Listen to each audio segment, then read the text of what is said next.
1027 WNEW, New York. Hawk Facts. Broadcasting live from beautiful Midtown Manhattan, where on a clear night you can almost see all 189 flags flying at the UN.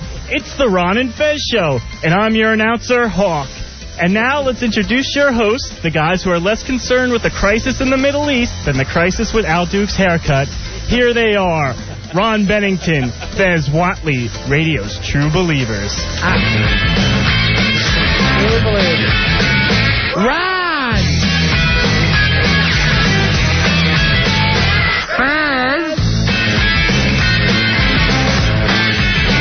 Ron and Fez! Hey!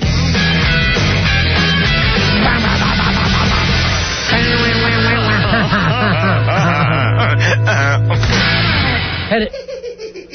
Everybody come see the greatest show. Gather up all juggalos and roll. Everybody come see the greatest show. I'm gay.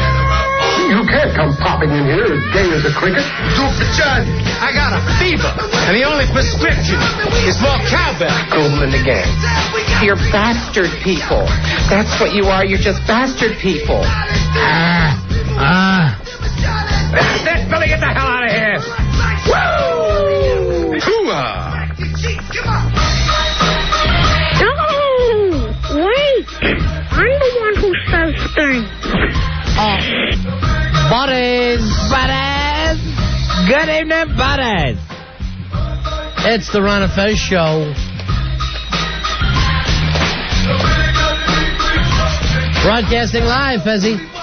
Yes, we are live from the beautiful studios of WNEW. The gorgeous glass sculptured 888 building. Something we like to call the Crystal Cathedral. On 57th and 8th. Surrounded by IKEA furniture, we're Ron and Fez. And still waiting for carpet, it's the Ron and Fez program. Furniture that just doesn't fit my fat ass. For you folks keeping score at home, I'm Ron Bennington. Number 11, and sitting across from me, number 69, Fez WNEW. Hi, 69. We're a radio duo, is what we are, Fez. A radio team. Yes, we are. We're here for you. And we'll open our phone lines, 877-692-1027. Or if you're a little shy, we have the instant feedback. Right, which we rarely read. At WNEW.com. To explain what we do here, I would say that Fez and I consider ourselves radio comedians. As we come in here to comede for you every night. So let the comedian begin. Yes. I know what a lot of people think. No one does night comedy on the radio. Why would they? Yes, it's insane. It's pure madness is what it is. But we'll do it anyway. Sure, they laughed us out of the Institute. What Institute? What Institute were we laughed at? I had no idea. That's what they were laughing at? Yes. Damn it. And they wouldn't quit laughing until we left the Institute. Well, Fezzy, that kind of time of year again, it's the Glaad Awards, the Glaad Media Awards. I get so excited about the Glaad Awards. Sure. Fezzy throws a party at his house. People say I throw the best Glaad parties. Everyone goes home with little gifts in a Glaad bag. He's the man from Glaad. He comes in all in white. A man from Glaad. Man from Glaad, I need your help. Of course, Glaad, the Gay and Lesbian Alliance Against Defamation. It was their third... Yeah, that is defamation. You know, it always surprises me that those two groups got together. You'd think they'd have nothing in common. Gays and lesbians. Well, they're certainly not there to meet people. And you think when they talk to each other, they just went, ew, you kissed that? You disgust me. That's the one thing I won't do. And you do it. Now let's hand out some trophies. So the Glaad Awards, the 13th annual, they were held Monday night. Glenn Close walking away with the Glaad Award, Ronnie. She's gay? I didn't know she was gay, but she got the Excellence in Media Award. Wow, Glenn, way to go. For making a significant difference in promoting equal rights for gays and lesbians. Very nice. I don't know what she did, but she did it better than anyone. She's fantastic. Are you kidding me? Now, here's a little bit from the speech. That night. Good. Here's the host. I'm gay. I'm gay. When I'm interested in one guy, if he doesn't pan out, I'll bang this guy. Wow. Start the music. Get him off the stage. I'm working, Dan. I don't give the tongue at work. Get him off the stage. He's ruining the Glaad Awards. And then when he finally just stuck the trophy and held it up and said, I'm gay. All right, so Glenn Close, fantastic gay woman. Now, in a shocker, Nathan Lane picked up a Glaad Award. For what? Producers? He got the Vito Russo Award. And I don't even know who Vito Russo is, but I think he's a gay mobster. You tell him Vito Russo. So from now on, it's a new gay situation. I don't know who Vito Russo is. I have no idea, but Nathan Lane got that from I wouldn't call him faggot under any circumstance. No, not Vito Russo. Sounds like he'd break your fingers. Nathan Lane got his Vito Russo Glaad Award for his contribution in combating homophobia. Oh, nice. And then Barbara Walters also picked up one for journalism for a 2020 segment on gay parroting called The Children Speak. Finally. And say, please, get off of me. And said it was a priest. All right, this on the instant feedback. You talked about Glenn Close winning. Al Dukes fan says he heard that the vote for Glenn was very close. And that's kind of cute. That's nice. And see, we will read the instant feedback from time to time. Yeah, from time to time if they're amusing. At WNEW.com. We will read them. Which should have won the Ascot. And I believe it also won the Sundance Award. So picking up all kinds of awards, Hedwig. Yeah. That inch can't be so angry anymore. No. With the recognition it's getting. A television movie, What Makes a Family, from the Lifetime Network. I have no idea what that was about. What makes a family? A gay uncle. That's the answer. You can't have a family without one. Look at Bewitched. Oh, my goodness. And Dora, I love you in pearls.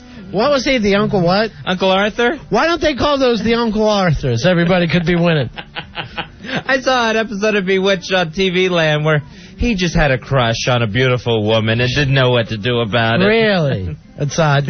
No one's behind it, Sammy. Oh, my goodness. That's such a funny... Daytime drama. The Glaad Award went to All My Children. Finally. All My Touch Children is what it was supposed to be. Now, that award means a lot because a lot of gay guys enjoy the daytime dramas. Right. Overall newspaper coverage, USA Today. All right, very nice. Yeah. Magazine overall coverage, New York Times Magazine. Sure. Now, this seems like cheating. The Glaad Award for advertising went to Absolute Vodka for their Absolute Glad campaign. Yeah. Now, if you're going to do a campaign about Glad and then the awards, of course you're going to win. All right, New York Theater, the Broadway and Off-Broadway Award both went to The Invention of Love. Oh, nice. I know Rory Hampton's told me he's seen this play 15 times. He's an understudy. With the boy that he keeps introducing to me as his nephew. Jesse Grubman. They both went together. His Ron, nephew loves the theater. Ron, have you met my nephew? Well, he's Cuban, so I... And older than you. Yes. Which is odd. Yeah. Well, he's my ward. Rory, you know, is the boy who was holding Ian McKellen's hand during the Oscars. That was a sweet look. That meant a lot to me. Which, by the way, that kid picked up an award, Ronnie. Really? At the Glaad Award, yes. It was the, I'm sure he's not really after your money and really loves you award. Really? Yes, that went to the 20-year-old holding hands with Ian McKellen at the Oscars. Now, the Gayest Married Man Award went to Mr. Paul Schaefer, who's done this show. Regis, again, did not get it. Wow. He thought he was going to get that. I thought it was going to Marty Short this year. That is, see, you can never tell. That's the drama of the Glaad Award. All three of them, but I'm married. My wife's at home tonight. Marty Short's always doing that. Honey, this is for you. Right. Marty Short's wife's always at home. She couldn't make it. I'd like to meet her. Now, of course, the Hey, Way to Break the Stereotype Award went to Rosie O'Donnell. Ah. Way to break the stereotype of the big butch motorcycle riding lesbian. Right, she came out all dressed in leather. I want to thank everybody. Finally, I can use my real voice. The gayest cable TV show host, and it could have went to so many people. Right. Christopher Lowell took it home. Christopher Lowell of the Christopher Lowell Show, formerly of Interior Motives. He dropped that show. Stupid. Interior Motives is stupid. That's a dumb name. Let's see, the Gay Science Award, that went to the people who had the plan of putting a member of NSYNC in space. Wow. They said, you're really going to gay up space by doing that. Now, the gayest university, Fezzy, a tie this year. A tie? Unprecedented. For gay, the Glaad Award for gayest university went to Oral Roberts and Ball State. Wow. Congratulations to both of those fine institutions. Now, gayest team nickname, Ronnie, that went to the University of South Carolina fighting Gamecocks. That went to the Gamecocks again. Again. Yeah, a lot of repeat winners. In fact, the gayest candy award, that went to the Blow Pop. Again. For the 20th consecutive year. Give me a Blow Pop. I'm on my way to the Gamecocks. Gayest military base, Fezzy, Fort Dix. Oh, nice. Congratulations. I don't know why. Fort Dix. I'm not sure, because that's with an X, right? Yeah, I think it's an X, a PX, as they call it down there. I'm meaning at the Fort Dix PX. The You're Even Too Gay for Us award from Glaad, that went to Richard Simmons. Wow, way to go. So for really gaying it up this year. When you're too gay for Glaad. Right. Now the I am not gay, I'm gay, now I'm not gay award. Ann Heche. Way to go, Ann. Nice work, Annie. Yeah, and next year, we hope you go the other way. That'd be nice. Now, the Gayest Moment in Sports Award, that went to the countries of Russia and Canada for fighting over who has the best figure skaters. And Jeff Gordon was crushed because he thought it should have went to him and his Rainbow Mafia. I'm the Rainbow Warrior, driving fast. The Rainbow Warrior. Right. You're in NASCAR. Please. I'm divorcing my wife. We have nothing in common. Now, the award for, hey, we'd give you an award, but you'd sue us for $100 million award, that went to Tom Cruise. Wow. That Glaad cannot even go near. You have got to be very, very careful giving that guy an award. It's really tough to honor Tom Cruise if you're part of Glaad. The I'm still looking for a guy who's not all hung up on looks award goes to Bruce Valanche. Ooh, yeah. Well, that's a tough search, isn't it? To me, always has a funny T-shirt, and that helps. You know he's a funny guy, Fez, because he's, he's got a funny shirt every single time. Sometimes it'll actually look like it's a real tuxedo. Yeah. It's just a T-shirt. Now, the Nevermind Troy Aikman being gay, check out this guy award, goes to Jeff Garcia, the San Francisco 49ers. Really? I saw him on one of the NFL films one time, where they were just showing people on the sidelines, the mics on the sidelines, so you catch everything you don't hear during the game. And he was screaming that no one had gum. I guess nobody on this team is interested in fresh grass. Here is Adam. Adam, you're on Run of Fez. Hello, Adam. Hey, what's up, guys? Hey, buddy. They gave a Glaad Award for gayest celebrity that's still in the closet, and that went to Fez. Fez? No, it actually went to Andy Dick. But when Fez, did these rumors start about you, Fez? I don't know who starts these rumors, but I swear if I find out, I am taking this high-heeled pump off my foot and beating them to death with it. Hey, Gary, you're on Run of Fez. Hi, Gary. Hey, buddies, what's going on? Hey, you forgot one from the gayest university. Brigham Young. Brigham Young or don't bring him at all? That's, the priests are trying to be involved in that now. Here is Eddie. Eddie, you're on Ron and Fez. How you doing, buddy? Guys. Yeah. Hey, guys, how's it going? Cool in the gang. Go ahead, Eddie. Card holder 11818. I got the gayest name in movies. Yeah. Gay fucker. From Meet the Parents. Meet the Parents. Yes. He was a funny fucker. Hey, Johnny writes in gayest founding father, the Glaad Award goes to John Hancock. Oh, nice. Yeah, that's a good one. He's got a lock on that. Yeah. I don't think anyone's ever going to be able to beat him. Here is Paul. Paul, you're on Run of Fez. Hello, Paul. Hey, guys. Yeah. Elton John took home Album of the Year once again for his remix of Captain Fantastic and the Brown Eye Cowboy. It's just saying Brown Dirt Cowboy is actually scary enough. Because I think we all know what he means. Yeah. Here's, we get it, Elton. Here's Andrew. Andrew, you're on Ron and Fez. Hello, Andrew. Hey, guys. Hey, gayest sketch went to the J Moore massage sketch last night.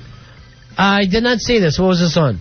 Last night at 10 o'clock. You guys were doing the big-ass simulcast. Oh, we should have done his show. How was it? It was good. It was gay, but it was good. All right, thanks a lot. That's what the Glaad Awards. That was their motto this year. We're gay, but we're good. That's so funny. We're gay, but we're good. Hey, we're still good. Hey, Johnny's on. Johnny, how are you? Hey, boys, how you doing tonight? Do for John! There you go, Johnny. Two things. Number one, the reason all my children got the gay award was because of the fact that there's a piece of ass, 18-year-old actress who plays a lesbian. You really have to check her out. Anyway, number two, did Al Dukes get the gay award for the producer who does nothing? Yeah, this is what he said. I'm gay. And then also he said, when I'm interested in one guy, if he doesn't pan out, I'll bang this guy. Now, you know how at the Oscars, Halle Berry just started sobbing? Yeah. Al did the same thing after the Glaad Awards, except it was underneath a desk. And after only 2 beers. Hey, Mark. At an after party. So far. Hey, Mark, you're on Ron and Fez. Hey, guys, I heard Tony Randall got the You're Not Fooling Anyone award. Right. Watching your wife have sex with a busboy and getting off on it doesn't mean you're not gay, Tony. Here's John. John, you're on Ron and Fez. Do for John! Hey, guys. There you go, buddy. Hi, John. Card holder 6969 to stick with the theme tonight. Okay, I'll give you that. Yeah, how about gayest sports nickname? Yeah. The Big Unit. That's a nice one. Yeah, that's true. Because that means it had to be checked out and confirmed before they could actually give it to him. And then when his fans are cheering for him, they're all giggly. Here's John. John, you're on Ron and Fez. Do for John! There you go, buddy. A lot of damn Johns. Hello, John. Oh, Ron and Fez. Yeah. This is the I'm not gay, but I'm definitely on the waiting list award. Yeah. Go to hello. Well, I accept the award. I'm happy. Thank you very much. I think as soon as Paulo's wife finally does really croak, he is just going to really gay it up and start living. Yeah, he ought to. Seriously, he ought to get an ascot and just relax. He just owes it to himself. He's practically Michael Skakel now. Michael Skakel never married either, did he? I don't believe so. Francis. I know, he stole Pee-wee's bike. Michael Skakel, forget whether you killed that girl, you stole Pee-wee's bike. No, give it back. I love that story. Hey, Scott, you're on Ron and Fez. Hey, Scott. Hey, what's up, guys? Yeah. You forgot about the Gayest Friend Award. Yeah. And that would be Courtney No Cox. I don't even get that. I don't understand that. She's married. Right. To an idiot, but yes, married nonetheless. Here's Steven. Steven, you're on Ron and Fez. Yeah, and her husband's straight. I got the Gayest Animal Award. A rooster or a cock. All right, thank you very much. We get that. Thank you very much for the Gayest Animal Award. Here's one for the loneliest, gayest game show host from Terrence. He says the loneliest, gayest game show host goes to Louie Anderson. Let me see Louie. Show me blackmail. Show me your balls. Ding. Hey, Rocco. Rocco, you're on Ron and Fez. Hello, Rocco. Hey, gayest street name in New York went to Dykeman Street this week. Oh, congratulations, Dykeman, and everyone there. All right. And all the gals. All the gals. Yeah, I'm living up on Dykeman Street, and we're real proud of Rosie O'Donnell.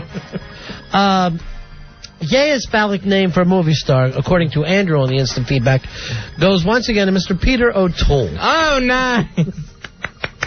They call me Peter O'Toole. Hey, Mike. Mike, you're on Ron and Fez. Hey, Mike. Mike. What's up, boys? What can we do for you, my friend? Hey, the gayest comic goes to Fez's boyfriend, Mario Cantone. Get your balls out! Yeah, I wish. He doesn't even know I'm alive. Why doesn't he doesn't even like you as a person. I know. I have no idea what I could have possibly done to offend Mario Cantone. I think he said that you sweat too much. Really? Yeah. Well, there's not a lot I can do about that. Yeah. Hey, fat lot of good that does me. How about rubbing some Mitchum under the armpits? See if that helps you. I did. Here's Brian. Brian, you're on Ron and Fez. Hey, Brian. Hey, the gayest sign on the thruway, the park and ride. Yeah, the park and ride. Yeah, where are they going with that? Thank you very much. Here's Mark. Mark, you're on Ron and Fez. Hello, Mark. Hey, guys, how's it going? Yeah. Got the gayest NFL team name, the Green Bay Packers. There you go. Congratulations to the Packers picking up a Glaad Award. Last year it was the Browns. Isn't that funny? Weird, huh? That happened? Yeah. And then 3 years ago in an upset, it was the Seahawks. And then Hawk picked it up. Excepting for the Seattle Seahawks. Hawk! Like Fez said, I'd love the Seahawks.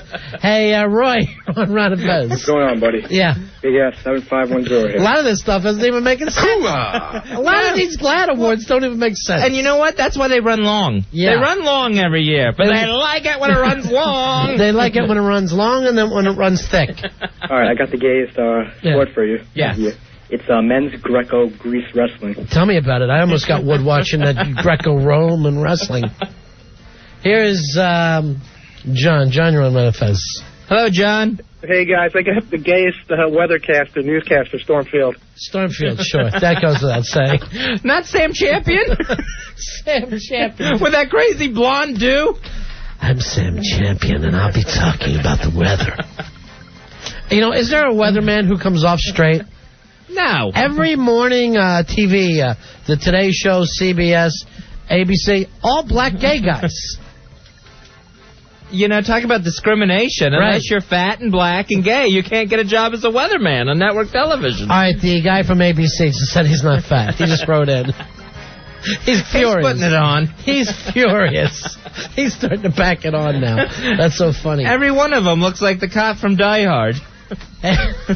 That's true. Hey, Bill, you're on Fez. Hey, Bill. Hey, guys, how you doing? Yeah. Okay, the Glaad Award for the gayest TV program that heterosexual men watch and makes them gay, but they don't know it, goes to Oz. Ah, very nice. More man junk. Oz deserved that one. Took forever just to read out the title of that award. Yeah. Why didn't it just say gay show, Oz? The anticipation of those waiting in the audience. Also, a show that probably turns more guys gay, Sex in the City. Because it almost turns you off women by the end of that. Here is Steve. Thank God Sarah Jessica won't do nudes. Yeah. How about the Elton? The good one, right? I would say. That goes way back. Yeah. I think you watched an old Glaad Awards. Hey, Scott. Scott, you're on Fez. Hey, Scott. Guys. Yeah, buddy. All right, gayest poetry ever written. Longfellow. Yeah, that goes without saying, I guess. Longfellow again. See ya. Here's Sean. Sean, you're on Fez. Hello, Sean. Yeah, guys, how about the Glad Mother of the Year Award for Paula Poundstone? That would be nice, wouldn't it, if she finally got one of those? She actually said she licked the competition. Oh, God. By competition, she mean her own children? Yes. Yeah. Well, like, her thing was, hey, come on, they're adopted. Let's not make a big deal. It's not like we're related. I'm not twisted here. Hey, it's John. John, you're on Run Fez. Hello, Do for John. Do for John. How you doing, John? Hey, how you guys doing? Cool in the gang. Good. Hey, I got the gayest town name. Oh, good. That's Coxsackie in New York. Coxsackie. We Who get named it. their town? We understand. All right. Here's when actually we all know it's Massapequa. 877-692-1027. All right. This is kind of interesting. I just found out that our dump guy dumped out the Elton John song, Don't Let the Sun Go Down on Me. Oh, okay. Now, that term can't be said on the radio? I think it's because it was referred to what the sun was, but that's an actual song, so it shouldn't have been dumped. It definitely should not have been dumped. I love that we work at a place that will dump a #1 hit song. Yes, that a classic rock song, the title, has been dumped. Ronnie, nobody mentioned Satisfaction by the Stones. Oh, we don't want to get dumped again. Fezzy, they couldn't hear that at home. And anytime we say the words David Bowie, they want to start dumping out, or Lou Reed. Hey, Billy. Billy, you're on Round of Fez. Hey, Billy. Hey, 3361. All right. I got I'm Not Gay, but I'm Found in a Gay Bar goes to Elijah Wood. Ah, yes, he's not gay, Fez. He just parties there. He loves the music in a gay bar. He ought to have won the award for being preyed upon. That Ian McKellen just drools working with Elijah Wood. Yeah, I don't see Elijah trying to work his way out of it either, though. I mean, you know, if you want to say you're a victim, try and get away at least once. And quit kissing Sean Astin if you're trying to convince us. Yeah, and Sean Astin also never married, Fez. Never married. I mean, all those hobbits. If he was black, he could be a weatherman on network television. Hobbit is just the magic word for gay. Hey, Mark, you're on the Ron and Fez show. Hey, Mark. Hey, guys, what's up? Mm-hmm. Go ahead, Mark. I got the gayest Winter Olympic sport, the two-man luge. Oh, okay. Thank you very much. They're trying to rename that to the two-man lube. Hey, Peter, you're on Ron and Fez. Hey, Peter. Yeah. Just talking about the Glaad Awards that were given out. What do you got? Runner up for you. Oh, runner-up, Fez. Oh. Gayest name in Hollywood. Yeah. Dick Van Dyke. Dick Van Dyke, Fez. He picked up a Glaad Award.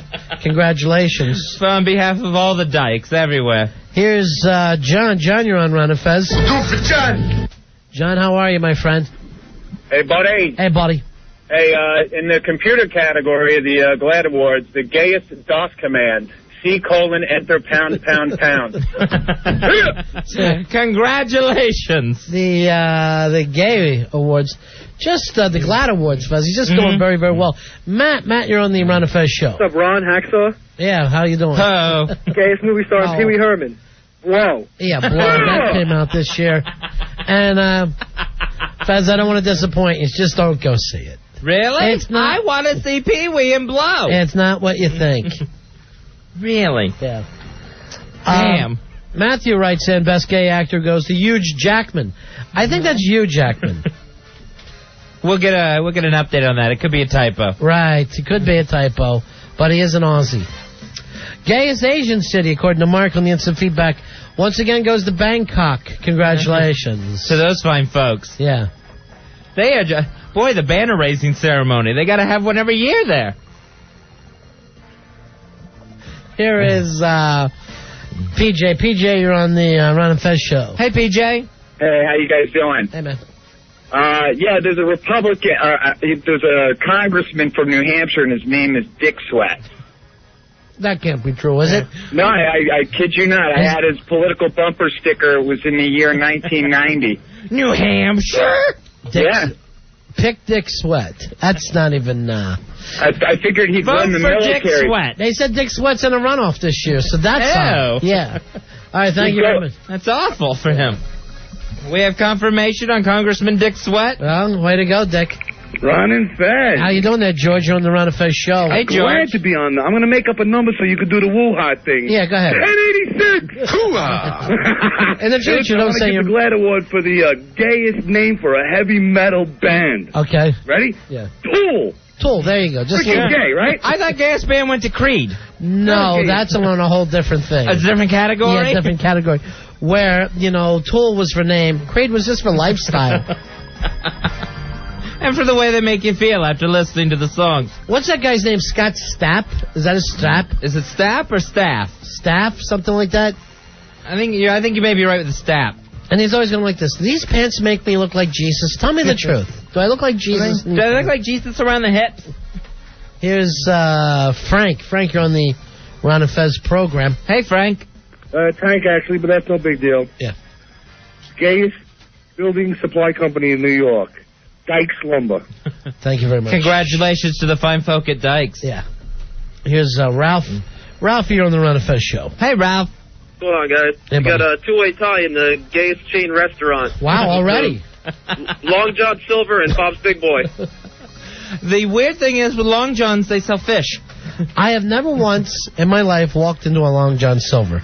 I have eaten at a Long John Silver's, and Ronnie, you could get this thing. I don't know if they still do it, but you can get this thing with your meal called crunchies. And basically what it is, it's the leftover batter crumbs in the fryer that they'll actually dump on your plate. Can I have some crunchies, please? And when they're actually fried batter crumbs. It sounds like something Homer Simpson would eat. They're fryer leftovers. Alex, you're on the Ron and Fez show. How you doing there, buddy? Hello, Alex. Hey, guys. How you doing? Good. Glaad Award for animated character would go to By Curious George. Nice. And Heroin Addict of the Year, Robert Downey Jr. Oh, Lewis. Robert Downey Jr., not gay, unless he needs money. Right. Are you ready to work for me tonight, Julian? You ready to sit there and froth at your mouth? 877-692-1027. Here is Matt. Matt, you're on the Ron and Fez show. How you doing, Matt? Hello, Matt. Hey, guys. How you doing? Good. I got gayest sports nickname. What's that? Yes. Roger Clemens, the Rocket. All right, thank you very much. But Jeff disagrees with you. Jeff, what name do you have, buddy? Hey, guys. What do you got, Jeff? Hey, I got a NASCAR driver. He drove for about 50 years, never won a NASCAR race. Yeah. Dick Trickle. Yeah, well, he had a problem, they said. Right. A leak. Yeah. The car always had a leak. Here's Jeff. Jeff, you're on Ron and Fez. What's going on, Ron and Fez? Yeah. The gayest hockey team, the Calgary Flames. You know, they actually moved from Atlanta, so what's that tell you? Here is Steve. Steve, you're on Ron and Fez. How you doing there, From Stevie? Buckhead. Hey, Steve. How you doing? 8213. Mm-hmm. The gayest wrestling move, Rikishi with the stink face, Yeah. or X-Pac with the Bronco Buster? Yeah, the Bronco Buster kind of gay. Definitely gay. Pretty gay. By the way, I look at the instant feedbacks, and I'm gay. I'm gay. it seems to be Al Dukes is every single one of them. I'm gay. When I'm interested in one guy, if he doesn't pan out, I'll bang this guy. It's a gay sweep. I'm working, Dan. I don't give the tongue at work. And they won Best Soundtrack. Wow. For Big Gay Heart. In the future, we ought to have that. That ought to be queued at up. the hook. Here's. You can't come popping in here as gay as a cricket. I'm gay. Here is Rich. Rich, you're on Ron and Fez. Hey, Rich. How you guys doing tonight? Cool in the gang, my friend. Yeah, I got a good award for Sportscaster of the Year, Dick Shaft. Dick Shaft, congratulations. You get the Glaad Award, Dick. Hey, we got to take a break here, Fezzy. We will be right back. Big show tonight, including a young lady who's got a new documentary out about the President of the United States. Alexandra Pelosi. She's got her documentary is Journey with George. And supposedly she's got footage of the George Bush none of us have ever seen before, but has been rumored about. This is going to be shown at the Tribeca Film Festival coming up in May. Tribeca Film Festival looks cool as hell, too. It's 18 months she spent on the road with George Bush on the campaign trail and got all kinds of very candid footage of our president. Can you believe that there's 18 months of a campaign trail? We will be starting the new campaign within by the end of this year. Yeah, we're going to start talking about who are the contenders. Unbelievable. 877-692-1027. Alexandra Pelosi should be coming up a little bit later. I will be right back. It's the Ron and Fez Show. Ron and Fez, 1027 WNEW. We're on a Fez. This was the Glaad Award for Movie of the Year, Fezzy. Well deserved. Best film, Hedwig and the Angry Inch. Now, you saw this film, you saw Beautiful Mind. Isn't this better than Beautiful Mind? This is a great film. I didn't sing along once with Beautiful Mind. Did they have songs in Beautiful Mind? I couldn't tell you. Just in John Nash's head. Right. He thought he was in a band. He thought he was in The Who by the end of the film. That would have been great to just have him sing celebrities. Right. And have Pete Townsend walk through a scene. A young Pete Townsend. Sure. Since it was taking place in the 60s. Right. It would have to have been that My Generation Pete Townsend. It was very tall and thin. 877-692-1027. I went to the movies this weekend, Fez, and more, I am ordering my tickets and then picking them up in that little machine. Really? Yeah. Now, I've seen commercials for, like, different services that do that, different websites. Yeah. Ooh, do you really? Does it work? You show up, you stick your, you already ordered offline. Right. I show up now, when you go to in Manhattan on a weekend, you're lucky even to get into a movie. True. It's very difficult. I show up, huge line, I just go up to that little ticket thing, put my credit card in, all my tickets pop out, I'm up the stairs. Nice. Save me, I swear to God, 15, 20 minutes. That's excellent, but the online ordering of tickets, I have a little trouble trusting that. You can trust this is a big company. Oh, okay. I think. I'm just, I mean, I have, it has an ad. So my thing is I order them online on my computer, And then I go to the theater and I'm thinking, what am I just going to... If it doesn't work, what am I going to do? I ordered this on my computer. And they're not going to believe me. Yeah, I don't know, because so far I've only talked to the machine. I've never had to go talk to a human being about it. Right, it's the human beings that screw things up. You know, even when I go to a concert... Look at AI. I don't like that we'll have your stuff at the box office. I never trust will call. Yeah. Something bad always happens. It's an awful feeling. Will call is an awful feeling because you can't relax. You can't relax until you get your effing tickets. Right, and then that's when the show's starting. And so you can't calm down till they're in your hand. And I've told Earl and everybody, just get them to send me hard tickets. I know. Because I've had this, well, could it be under anything else? And I'm like, hey, I'm standing here with my chick. We've already had dinner. I want to, Yeah, is it under Bennington? Is it WNEW? Is it under Black Earl? Is it under Earl? Yeah. All right, hold on. Here's, and you have to go through all that stuff. Till finally you just go, let me in, please. Just let me in. How you doing? Teddy, you're on Ron and Fez. Hi, Teddy. Yeah, I've ordered my tickets like that 3 times. Yeah. And I've gotten my credit card back, my statement, and I've been too much. So, like Fezzy said, I really don't have much trust in it. And, Ron, wait, what is, you didn't have the tickets, or they ordered No, the I got the tickets, but instead of paying for 3, I got billed for 6 once, I got billed for 4, and I got billed for 8. Well, man, you went a lot of times before you actually... Yeah, so I'm going to get the refund, but it's a big inconvenience. Can I ask you a question, Ron? Go ahead, real quick. If Fez and I died at the same time, who would get to heaven faster? I'd have to say Fez. Thank you, Ronnie. Fez would, because you know why, right? Tell the joke. His crap's backed already. Mm-hmm. That's the funny part. What? That's the funny part. What's that got to do with heaven? I think he's saying because your ass has been packed. Yes. Like, your luggage has been packed. But you don't take luggage to heaven. He doesn't know that. He's just trying to make a little joke. It would be like if our planes were leaving at the same time. What he's trying to do is he heard a street joke, so he's trying to make it seem like he made it up. Oh, okay. I hope he never gets the money back for those tickets now. I hope he never goes to heaven. Well, that's without saying. A joke that bad, he'll never get in. He'll be in joke purgatory for a while.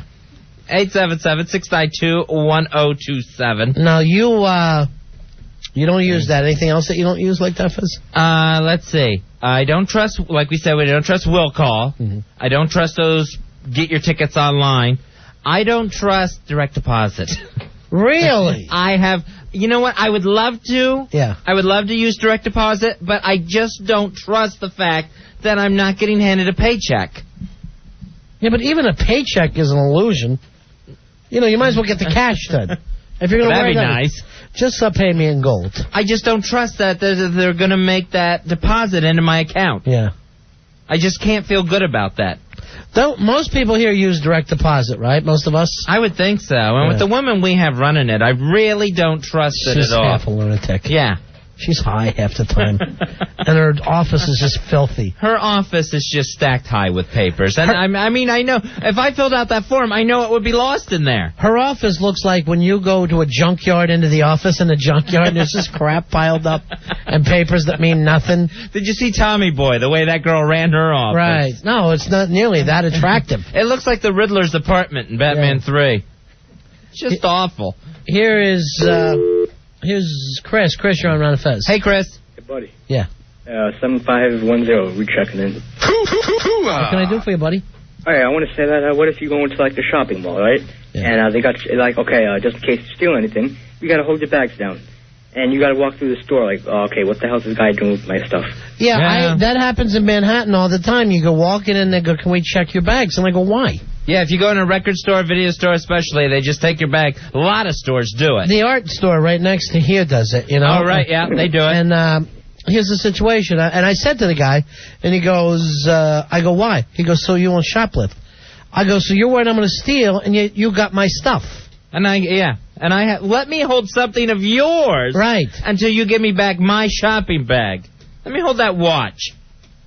Yeah, any store that's saying, we don't trust you right off the bat. Now, they're very kind about it. They're very nice people.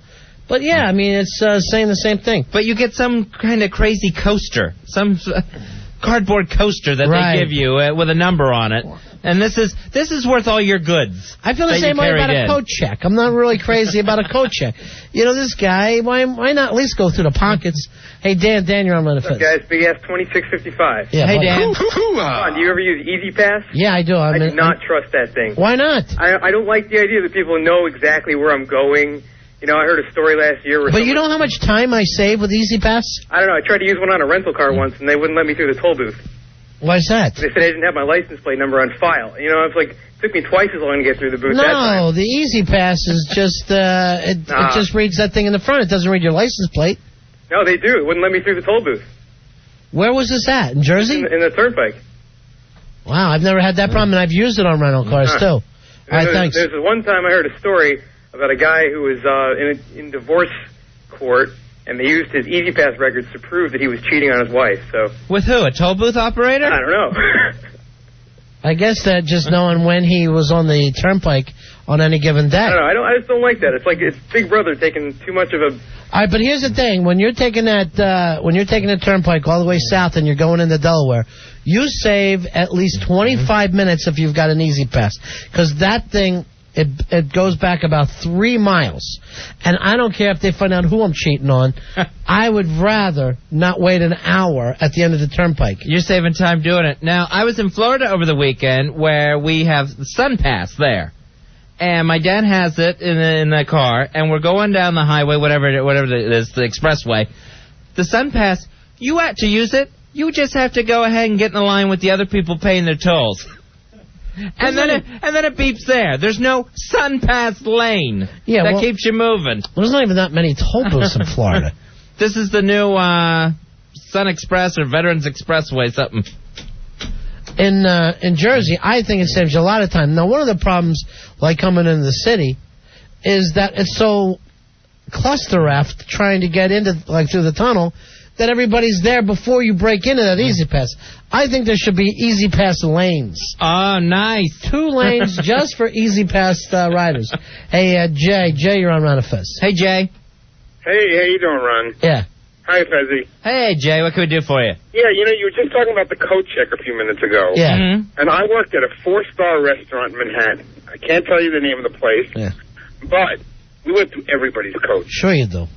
Every night. I always take all my stuff out of my coat before I hand it to them. That's a good idea. You don't know how many people leave this stuff in the coat. What, cash? Cash, credit cards. You ever steal cash? Yeah. But, I mean, there's no reason not to lift the guy's dope, because what's he going to come back? I got pot missing? You know, you might as well take that. Now, I'll tell you, under the same situation, an effing valet driver. You're going to hand your keys, your $35,000 car to this kid who's, you know, not even born in this country. And one of the news actually had hidden cameras.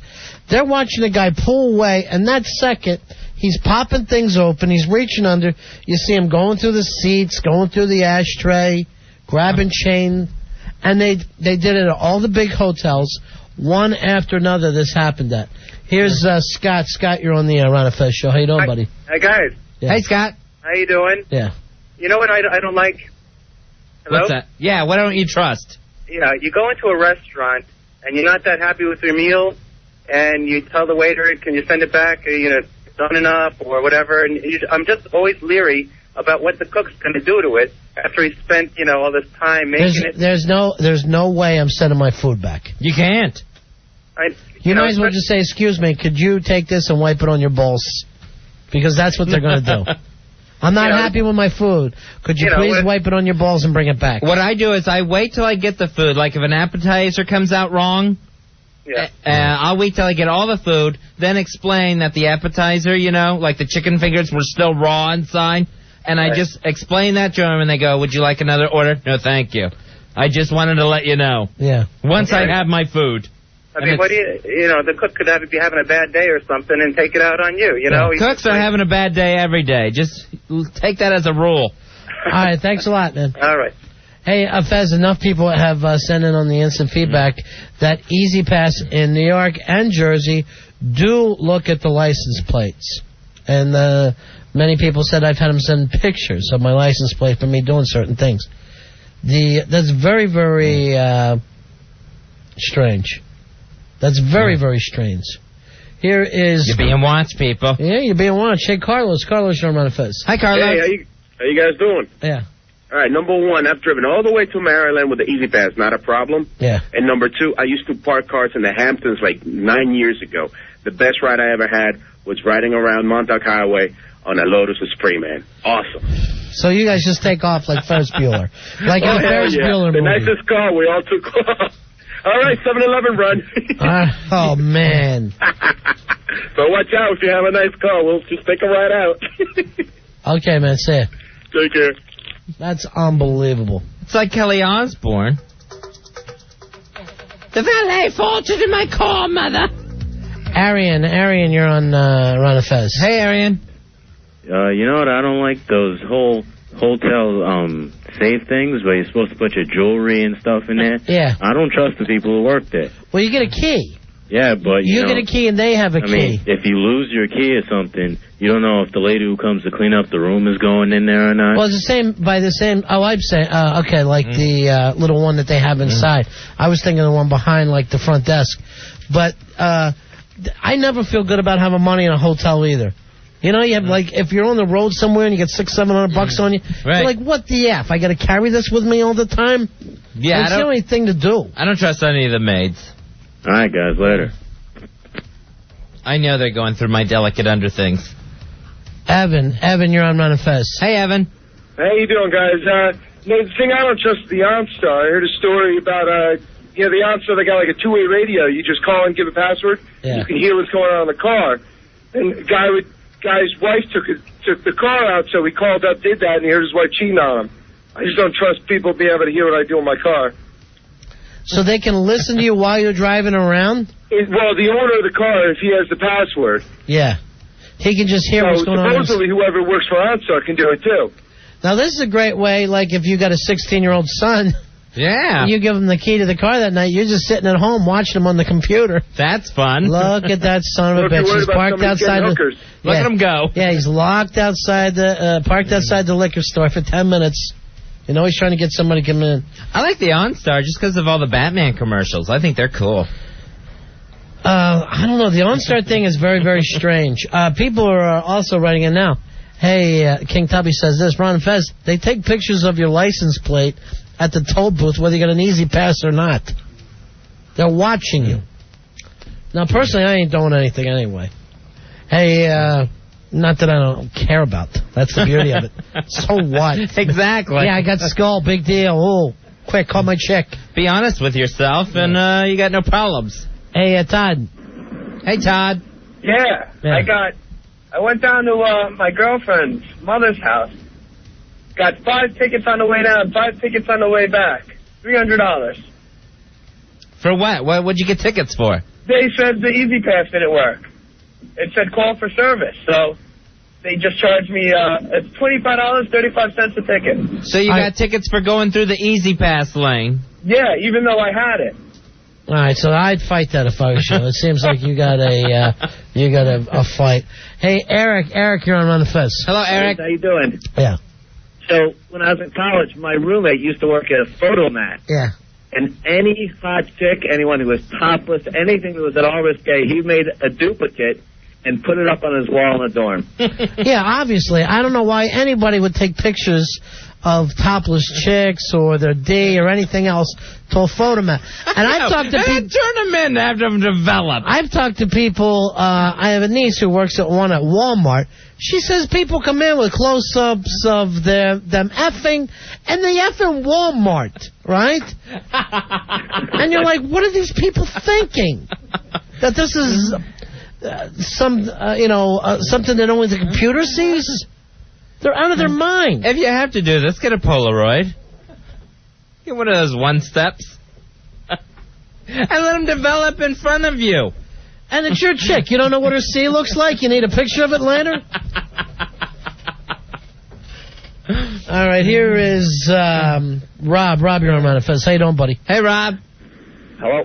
Yeah, buddy, go ahead. What's going on? Oh, man, the cameras on the Long Island Expressway. They watch everything that you do, man. I got back.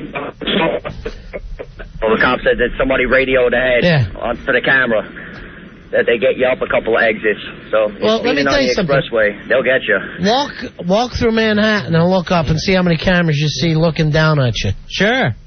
Weirded me out. Like when you go to the airports, you see cameras there, right? Mm-hmm. How come we never saw any pictures of the terrorist from 9/11 walking through the airport? Ooh, that's a good question. If the cameras are everywhere, we should have footage of them checking in, right, and boarding the plane, and sitting at the gate. I wanted to see if they look suspicious, if they look nervous, if they look calm. Al, what are you doing hanging around me? I'm gay. I know you are, but right now I'm doing a show. You can't come popping in here as gay as a cricket. You know that's our policy. You know that policy. You're talking about things you don't trust. Yes. I can't put mail in a mailbox that's just like on a corner. I have to go to the post office and drop it in at the post office. How do you feel that's any different? A big thing is, I don't know, there's mailboxes everywhere. There's a couple things. I don't know, do they still remember to check all the mailboxes? Yes, it's a mailman's job to check every mailbox. Number two, it's out in the elements, so if it's pouring rain, I don't know that it's an old mailbox, that it's my checks and bills are getting wet. All right, can I ask you a question? Yes. What do you think happens in between the post office and there? It's gone all over the place. You had a check with crap on it. Now you're worried about a little rain? That and... A mailbox? That's like the oldest thing we have in this country, a mailbox. I know, but... And growing up, I always heard stories like, my mother would say, oh, the kids, they put an M80 in that mailbox down the street. Son, never mail something. M80's going there. Unless you give it to the pony... And what do you think happens there? It's not like you get a receipt for it. No, but there after that, it's really not of my control. But you know dropping what you need? And what I hate is I've asked you to mail things for me before, and I know they're sitting in a big pile somewhere. He says I won't do it. I'm going to wait until I'm in that area and just hand him the letter. Here's the deal, though. You should get that UPS where you can watch exactly where your stuff is going. It'll cost you $10 more, but you'll sleep at night. Yeah, you get that tracking or routing thing or whatever they call it. Yeah, I feel good once I drop it off at the post office. But there's, anything can happen between the post office and there. Start thinking of that. Now, do you have to go in the post office, or can you use the mailboxes that are right outside the post office? If I'm desperate, I'll use the ones just outside. But I would really prefer that I go inside and I drop it indoors. Everything's good. I have a mailbox right outside of my apartment complex. I do not. I get in my car and drive into town. What an idiot. You got some kind of weird OCD. You really do. And he has to have 3 letters to mail or he thinks his mom's going to have a heart attack. If he doesn't have 3 letters, he's worried he's going to kill his parents. He thinks everything is a chain letter. All right, here's Jesse is sticking out for Al. Hey, Jesse, you run around a Fez. Hi, Jesse. Hey, how's it going, guys? Yeah. Good, buddy. Hey, you know what? Al is right, because when I was like a little kid, we always used to like take our soda bottles and just chuck it inside that thing, and all the letters would get destroyed. Well, why the hell would you do that? I don't know. We were just in here. And anytime they go, oh, I found a letter from 1941, it was always stuck like in a mailbox on the side where they can't grab. It's always some crazy mailman who decided to quit doing his route. They're always finding it in the post office somewhere, stuck to something. Here's Mike. Mike, you're on Manifest. Hey, what's going on, guys? You're so paranoid. Yeah. I'm a postal worker in Jersey, and I just want to assure Al Dukes that no one's reading his gay love letters.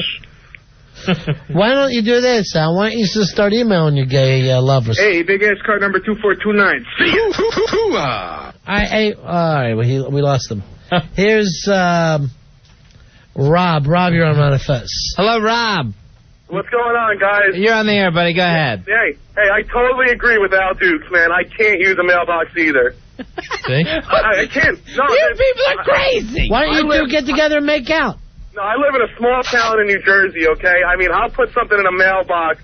There's one right outside of a church I used to go to. Drop a letter in there Sunday morning. 3 weeks later, the letter still hasn't gotten there. And that happened when I was younger, so I kind of have a fear of putting stuff in a mailbox. A fear? You have a fear of mailboxes. Yeah, well, I feel like if I put a bill in a mailbox, it's not going to get there. Al, do you do the thing where when you do put the mail in the mail slot at the post office, you keep opening and shutting it and opening and shutting it to make sure it actually went in? I'll check it twice. I do. A lot of people have that panic.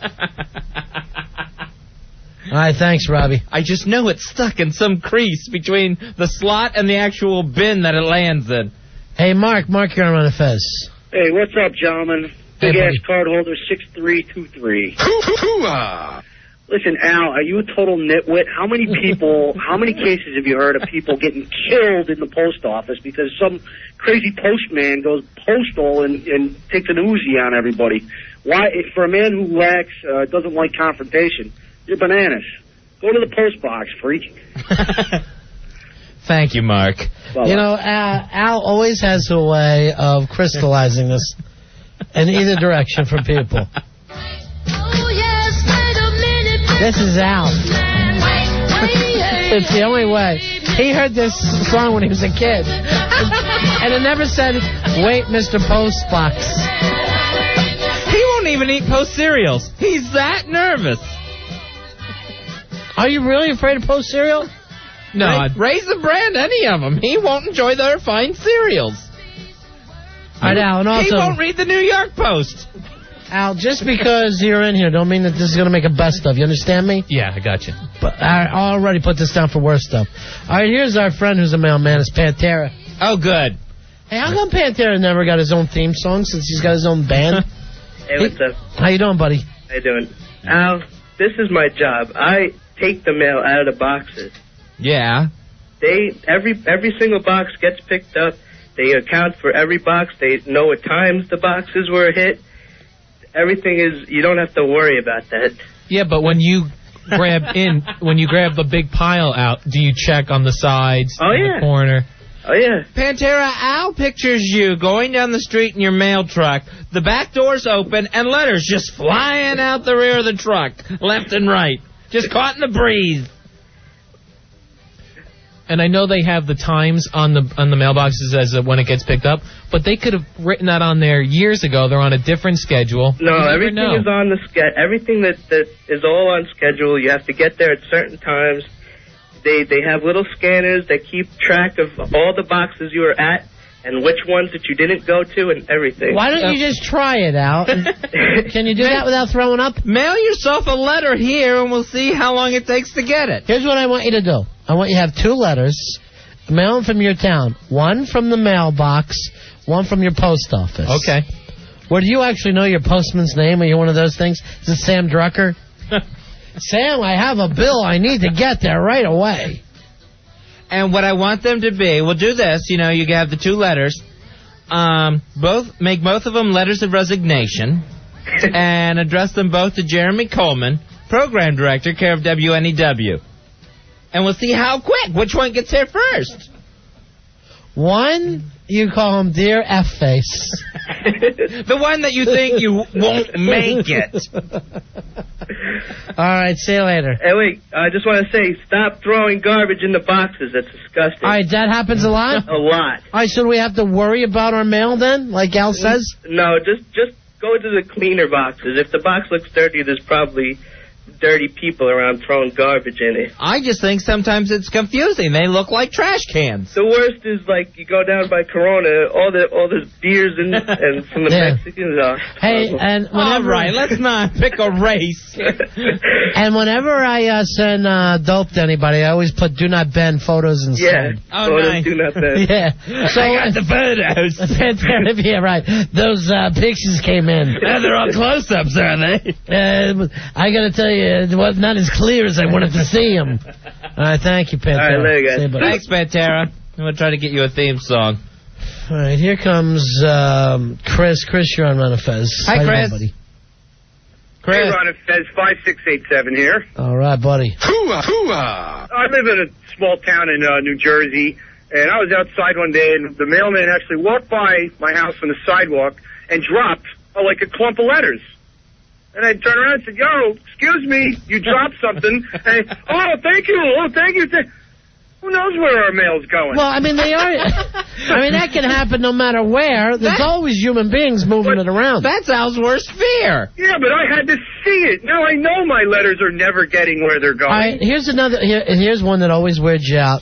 When you're on a trip, especially when you're heading there, and you're on the plane, and you put your luggage, and just watch it disappear, and you're thinking, okay, because if it doesn't, and it's happened to me before, if it doesn't show up, now I'm somewhere else with just these clothes. Yeah. And And they'll go, oh, we'll have it there by tonight, maybe tomorrow. I actually have to get myself a new suitcase. I had a problem flying back into JFK. What happened? My suitcase that I use is a little beat up. Mm-hmm.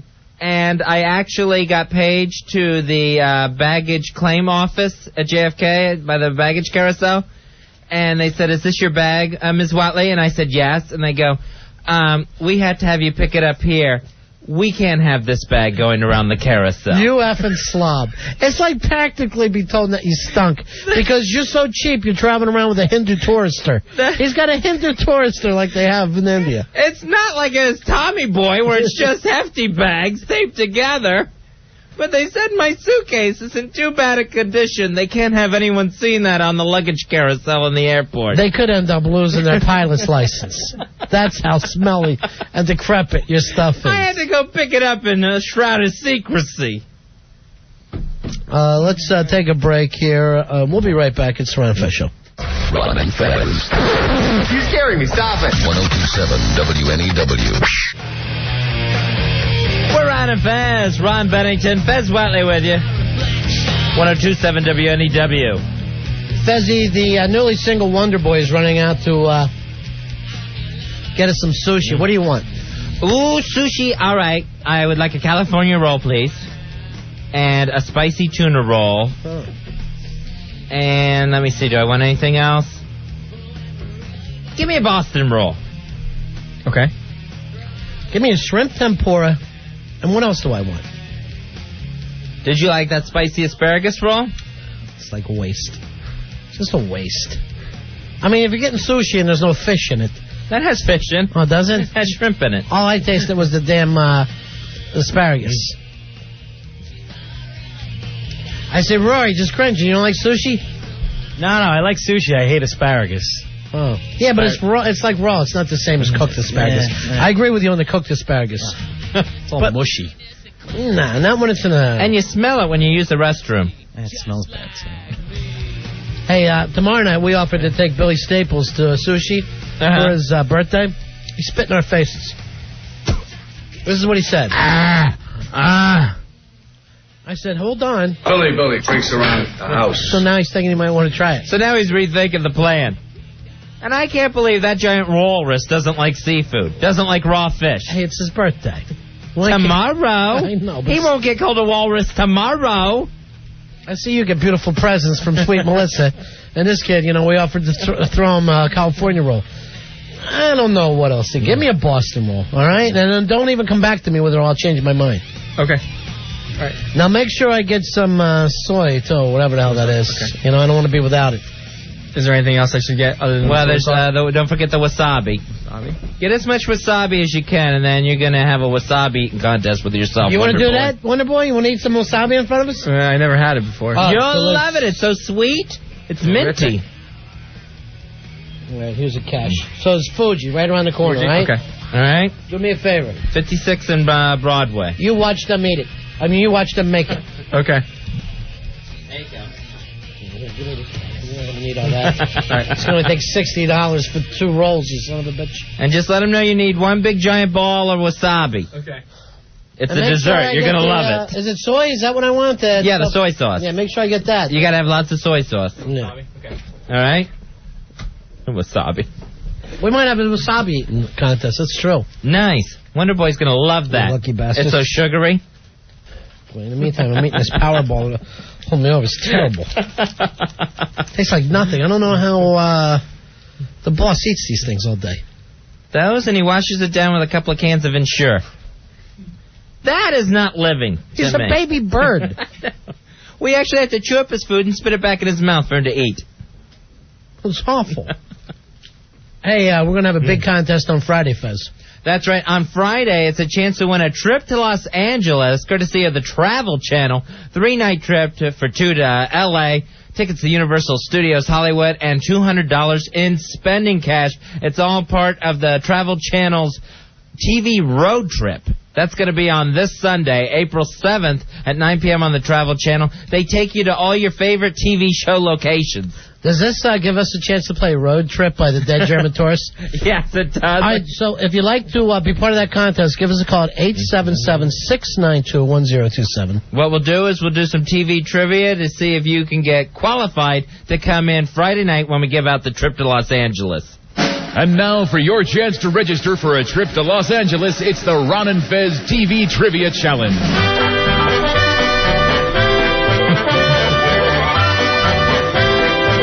How nice.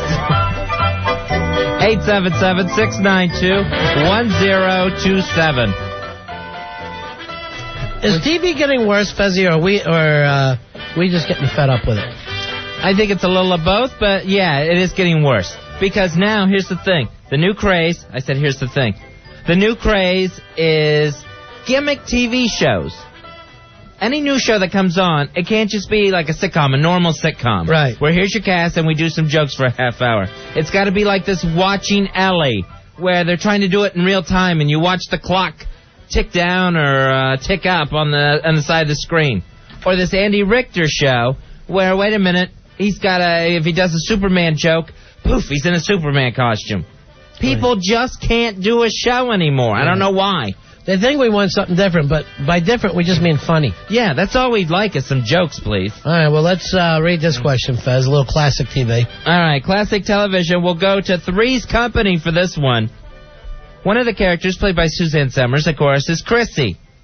What is Chrissy short for on Three's Company? Here's Eric. Eric, you're on Ron and Fez. Hi, Eric. Hey, what's going on, boys? 5791 here. Yeah. Eric, do you know what Christy is short for on Three's Company? Christina. Sorry. All right. Not Christina. That was going to be my guess. I'm thinking, why is Fez reading such easy questions? The show's Three's Company, Jack, Janet, and Chrissy. What's Chrissy short for? Hey, Ken, you're on Ron and Fez. Hey, how's it going, guys? Hey, Ken. Christine Ann? Christine Ann. Or Christy? Sorry. Don't try two guesses. Sorry. You get one guess. Hey, Mick, you're on Ron and Fez. Hey, Mick. All right, what was the last guy say again? Christine Ann. Christine Ann. Wasn't that the Poltergeist girl? Christina? Sorry. A little bit of a trick question, I think, Fez. Could be. You're throwing the old curveball. Well, we want to make sure we have the best TV people in here Friday for the trip to L.A. You're throwing a googly, aren't you? Hey, Joe, you're on Ron and Fez. How you doing, Ron Fez? Hey, we're okay. How are you? All right. Still waiting for my big ass card. Maybe I'll do ski on top of that. Yeah. We found out he's afraid of the mail. Go ahead. I figured that out before. I'm going to get a simple thing. I can't even understand you. What? Your phone's breaking up. Yeah, I guess it is. I'm sorry. He just said I'm sorry, right? I think he said Osama. Well, I'm starving. Here's Carol, you're on Ron and Fez. Hi, Carol. Hi. Carol, you should know the answer to this. You're a girl. I know what it is. Yeah. Christmas. The answer is Christmas. Chrissy Snow was short for Christmas. Christmas Snow. That's right. Was the character's actual name. All right, Carol, now we're going to give you a prize, but then you got to come in on Friday, and we'll put together a little game for your chance to go out to L.A. All right, okay. Carol? And I'll tell you this, study your TV trivia.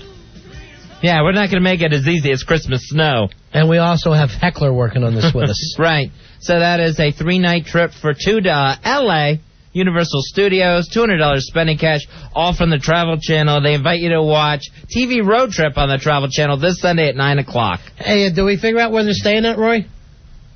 We have a call in to the clients, and they never responded. So it's turned into a pain.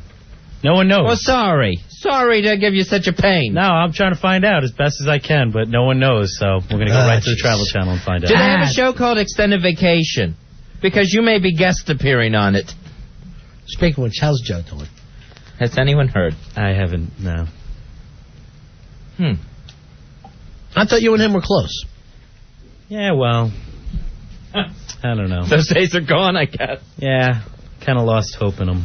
Really? No. He worries me. You all worry me. Actually, I don't know one person that doesn't worry me. You all seem like a bunch of time bombs.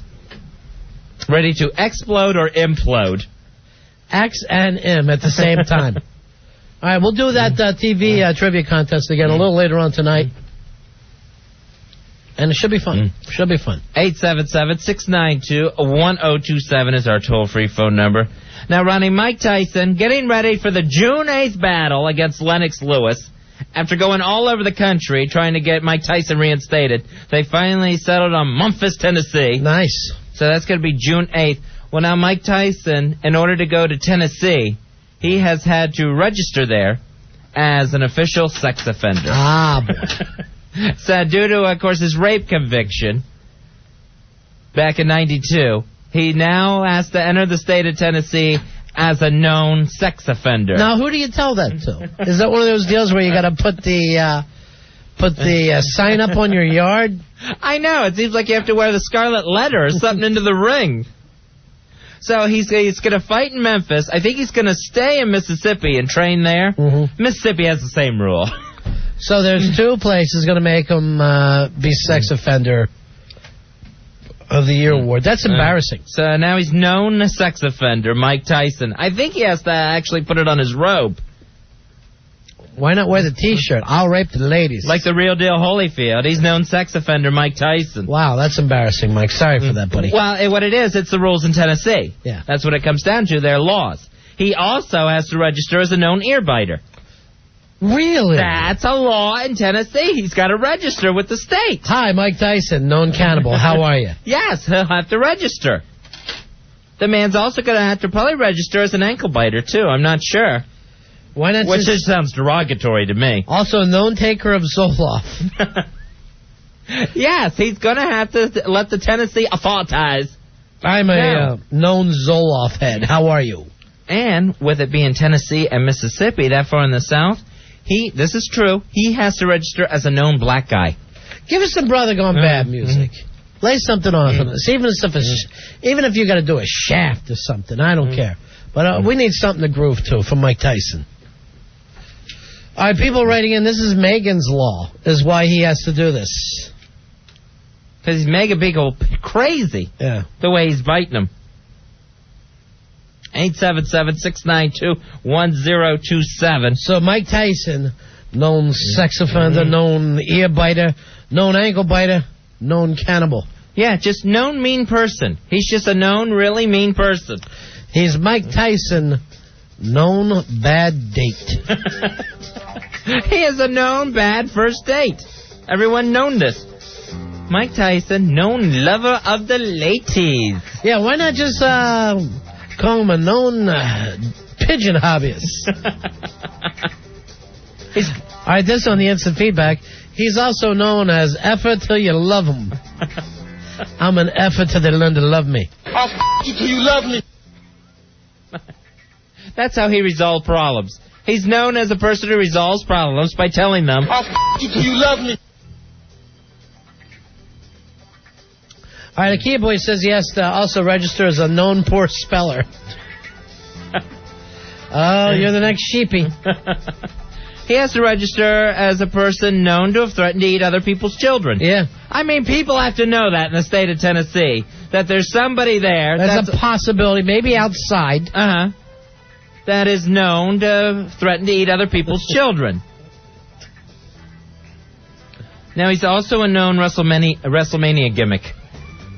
Yeah, that was a good one. That was actually one of his high points, I thought. That he shouldn't be ashamed of. He should sign that one with pride. Yeah. It's not like that sex offender thing, which has got to be slightly embarrassing. He's a known person who actually slept with Robin Givens and put up with her crap. Imagine how many people for a while had to register that way. Just about anyone going into Tennessee, I would suppose. He has to register as a known guy who doesn't get along well with other motorists. Due to that 1998 road rage traffic situation. Shit. He's registered as a known ferret abuser. What happened there? Remember, I guess it was at his Vegas home where the animal authority, whoever that was, got reports that his ferrets were being mistreated. And they had to go out there and they found a dead ferret. I think he bit it. I think he's a known ferret biter. He's an unknown ferret biter in my book. Hey, Danny, you're on Ron and Fez. Hey, Danny. Yeah, just to cover all bases, he's just going to change his name to Kennedy. Known Kennedy wannabe would be perfect way to go with that. Stay gold. Stay gold, Pony Boy. Thank you. Stay gold, Pony Boy. Stay gold. Hey, Pete, you're on the Ron and Fez show. Hey, Pete. Hey, Ron. Hey, Fez. Yeah, he's a known English language murderer. That is true. He's a known guy with a problem saying the word ludicrous. It is ludicrous. He's known for that, and we'll have to register as such in Tennessee. Mike Tyson. Known baby eater, ankle biter, ear biter. Known all-around bad guy. That's for sure. I'm known as a bad mother effer. He's known as a boxer who got knocked out by a 42-1 underdog named Buster Sugarcoma Douglas. That was shocking. People weren't expecting that in Japan. He's known for being a Don King victim, like all boxers. And will be registered as such when he goes to box Lennox Lewis June 8th in Memphis, Tennessee. He's also known as Bubba in prison, which doesn't get a lot of play. Hey, Steve, you're on the Ron and Fez show. Hey, Steve. Yes, he's a known lisper. He's a known lisper. He's the horse lisperer. Yeah. See ya. Thank you, Steve. Hey, Carl, you're on Ron and Fez. Hey, Carl. Whatever happened to the Elvis Costello? Can't say that. No, sir. He's a known person that won't be asked to judge the Miss America, the Black Miss America pageant. He will never be asked to judge that after what happened with Desiree Washington. He's also known as a devout Muslim when it's time to get out of trouble. And will be registered as such in Tennessee. He ought to be known for those wacky tattoos of his. Chairman Mao was one of them. He read a book, so he got the guy's face on his tattooed on his arm. The other one was the tennis player. Oh, Arthur Ashe. You have Arthur Ashe and Chairman Mao, and I thought Paul Lowe had crazy tattoos. Right. That's what we ought to get Paul Lowe to get next time. Oh, that's a good one. The Arthur Ashe and the Chairman Mao. Hey, Mike, you're on Ron and Fez. Hey, how you doing, guys? Yeah. Hey, Mike. He's also a known street fighter with Mitch the Blood Green. Oh, yeah, that's right. Sure. He was fighting outside an uptown haberdashery. I stopped in the haberdashery at 3 o'clock in the morning. He was actually known as the face in the match against Andrew Galata. That's true. And it's pretty... He was a nice guy there. It's pretty hard for Mike Tyson to fight someone that everyone else is going to cheer against. Galata wouldn't answer the bell in the third round. He leaves the ring, starts getting cups of everything thrown on him. Dean, you're on Ron and Fez. Hey, Dean. Hey, he's a known graduate of the Cindy Brady School of Speech Therapy. Baby talk. It's the wonder you can walk. Here's Warren. Warren, you're on Ron and Fez. How you doing there, buddy? Hey, man, how you doing? You guys aren't bringing up one thing. Tyson also has his Red Wings. Oh, nice. He's known for that. Remember that? Remember when he raped that girl and she said that he earned his Red Wings? Have you ever seen him? Yeah. He's going to have to register that in Tennessee. If you see Mike Tyson in public, he always wears a leather jacket, and on his shoulder are Red Wings. That's true. I know that'll get you in most motorcycle clubs. That's a nice little gang to belong to. Andre said he's also known as a serial buttock fondler, and he was known for that before.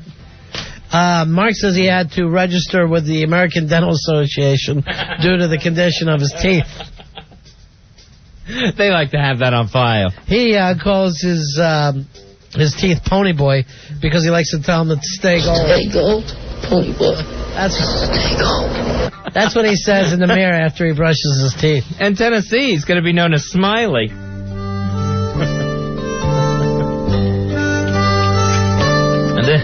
They play this in his dentist's office.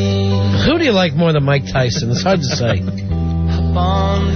The instant feedback also says he's known for punching tigers in their balls. I don't even know that story.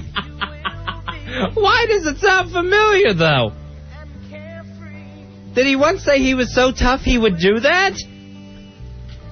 Or did he actually? Hawk fact.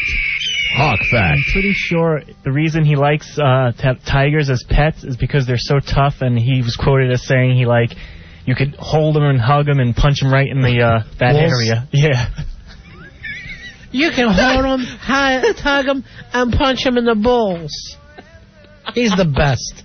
Tigers make great pets. What? You can hug them and love them and punch them right in the nads. Dan, you're on Fez. Hey, Dan. Mike Tyson's also known as a gold toothless wearer. He does have the gold toothless. Stay gold. He's a known cast member of Crocodile Dundee 3. I did not know that. It's one of the Crocs? Yeah. Paul Hogan won't even admit to that. Now, is Paul Hogan related to Hulk Hogan at all? I think yes. His Australian cousin. He had the Australian version of Pastamania. He picked up the rights. It was Paul Hogan who introduced Outback Jack to Hulk Hogan. Nice. All right, here's Joe. Joe, you're on Fez. Hey, Joe. Joe. You. Go ahead, buddy. When Mike Tyson was 21, he was an ass guy. He said his object was to knock someone's nose into their brain. He said he was trying to kill people. Everyone loved this from him. We were all crazy about him. Yeah. Champion of the world. Everyone, this is what everyone wanted to hear. And then, he gets rough with a girl. He throws a few chairs out a window, and all of a sudden he's a rapist, and everyone hates him. I mean, it's like... No, he was actually convicted of rape. That's why he's a rapist. Because he was rough with a girl. No, because the jury convicted him of rape. What the hell? No, but what actually happened is the question, right? That's not the question. The question... Bruises? What was the evidence? All that came out in the jury. Yes. That was all in the trial. I've never heard anybody say that Tyson was railroaded. All of it came out of her mouth and off of Mike Tyson, I tell you that much. Trust me, Mike Tyson had enough money to buy the best lawyer in the world. But what Mike Tyson is the fact that he's from the street. If these were false charges, he should have been able to get out of it. Well, what convicts him is the same thing that makes him popular, the fact that he's from the street. What convicts him is that he raped a girl. Right. That's what got him convicted. That's why he's a known sex offender. What were the details that were so great? Why don't you go look them up? They're all matter of public record. It was his character that sent him down the road. No, it wasn't his character. No, it was the rape. It was the rape that sent him to jail. How exactly does the rape occur? I'll say this. Tyson is a man of his conviction. Say no, or when is the hammer? If the hammer gets involved, is that rape? Then he hangs up. What makes him a rapist? That trial and conviction? Hey, Danny. Maybe? Danny, you're on Fez. Hi, Danny. Hey, guys. Mike Tyson's also known for climbing the Empire State Building and flying biplanes. Yeah, that did happen on a couple of shows. It happened first on O&A and then later on another morning show. When he was loose in the streets after biting Lennox Lewis. Mike Tyson is the best, though. Well, he's the only draw in boxing. Let me try to think if I can think of another name that can actually put asses in the seats. You rarely even see boxing on pay-per-view anymore. They put it right on the HBO or the Showtime. Yeah. I mean, the last big fight, and I'm not saying big name fight, but I mean the last so-called big fight was Lewis and Rockman.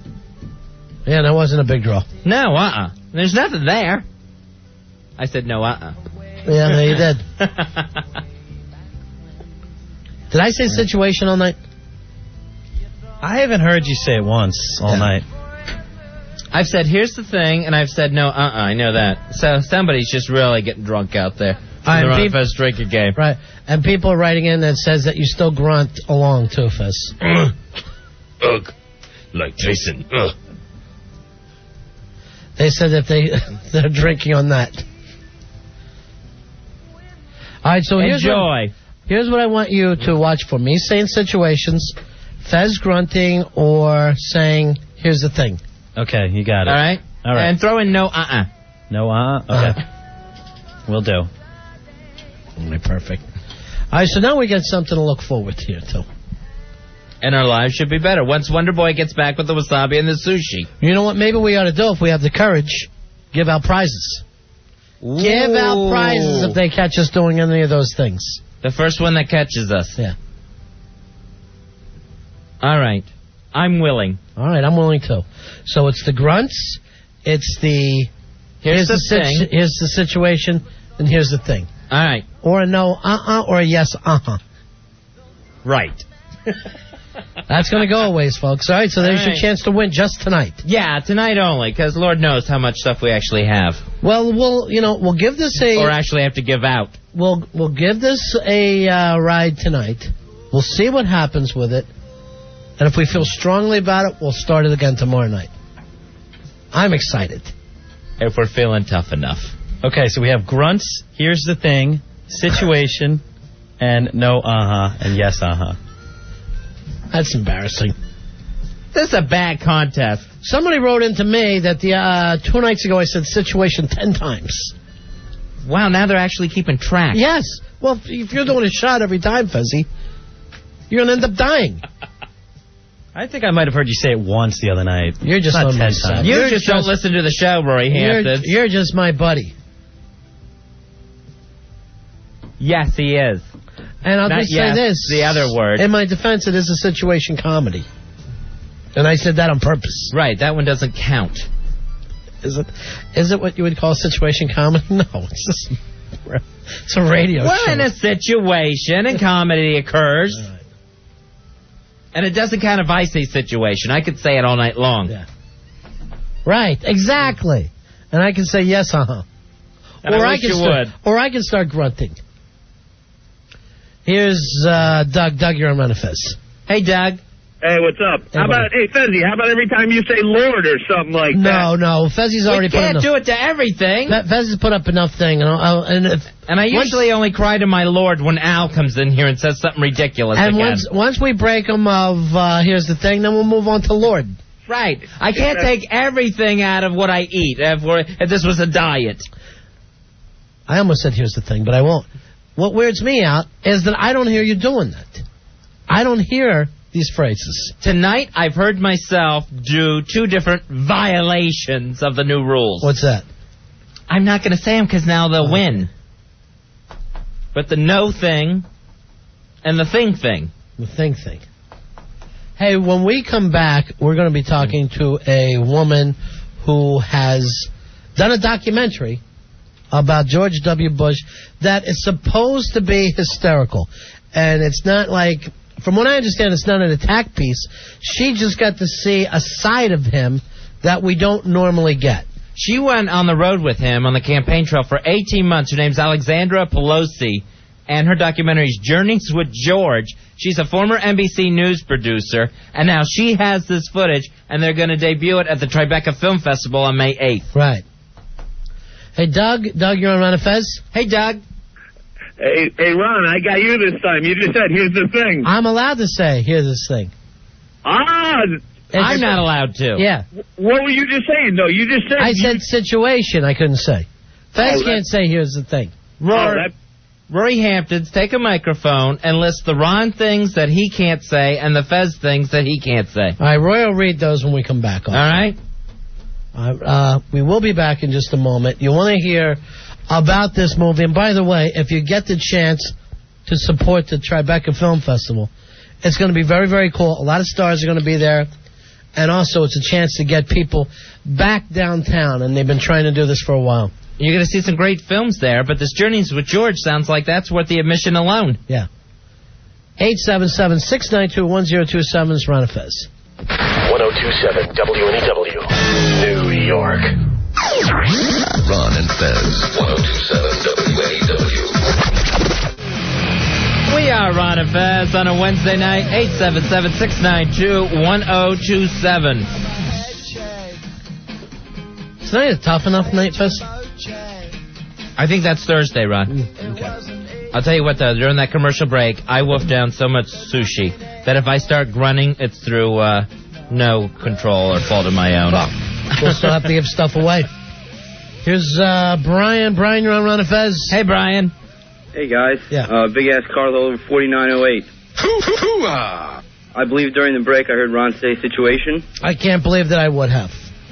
During the commercial break? Why would that be anybody? Oh, why was on the commercial? Let me check back with Roy. Yep, during the live spot, you said it's a beautiful situation. Damn it. I had the last 10 minutes. That means you get a prize, Brian. Oh, thank you.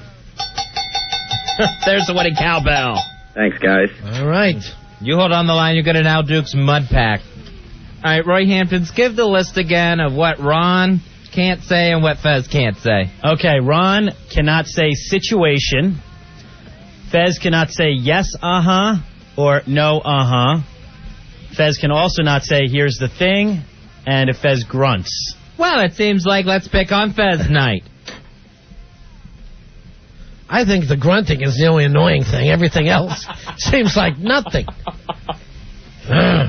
I'm trying to imagine the grunting. The only thing I can figure out is I think I'm trying to suppress a laugh. So now I'm just going to start laughing out loud. And will that annoy you people? All right, Dan from Hoboken said, I said situation, not here's the situation. Big difference. One is just a word. The other is an annoying verbal crutch. Hey, F you, Dan. But yeah, he's right. It is an annoying verbal crutch. And if anyone knows about, verbal crutches, it's Dan from Hoboken. I think Billy would have a better chance assaulting. I can't do it. The guy has an escape hatch in his mouth to quit talking. All right, we are going to talk to a young lady. Journeys with George Fezzi is coming to the Tribeca Film Festival. This is a documentary done by Alexandra Pelosi. She spent 18 months on the campaign trail with then Governor Bush as he was running for president. Hi, Alexandra. You're on Ron and Fez. Hey. Yeah.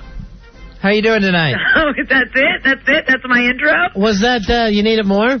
I wanted a little more foreplay. All right, sorry. We'll take our time. You were supposed to talk me up. You were supposed to make it sound like people really wanted to go see the movie. All right. Oh, okay. All right, just give us a moment then, okay? All right. Okay. You hold on.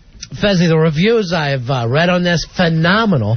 They're talking about this bright young filmmaker, this very hot, bright young filmmaker who's taking the industry by storm. A former NBC News producer spent 18 long, hard months on the campaign trail with Governor Bush, and now will be the darling of the Tribeca Film Festival. That's what I'm looking for. Was that so tough? Coming up on May 8th. You won't be able to take your eyes off her in Tribeca. She'll be at Nobu with De Niro and Woody Allen. You think De Niro will talk to me? Yeah.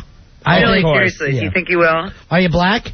No. See, he likes the black. He likes the black chicks. That's his thing. That could be I didn't a want him to, go home with me. I just wanted him to say hello to me. He's not that talkative. Actually, Fez ran into him one day. I saw him in the Museum of Natural History in the elevator with his kid, and he just clung to the inside corner of the elevator. Yeah. Well, you make it seem like he's scary. He just don't want to be bothered, right? No, he wasn't scary. He was just extremely shy. Yeah. He was burying his head, pulling his hat down over his eyes. But I do the same thing when I'm around you. Why? What do I do? I'm nice. Yeah, you grunt a lot.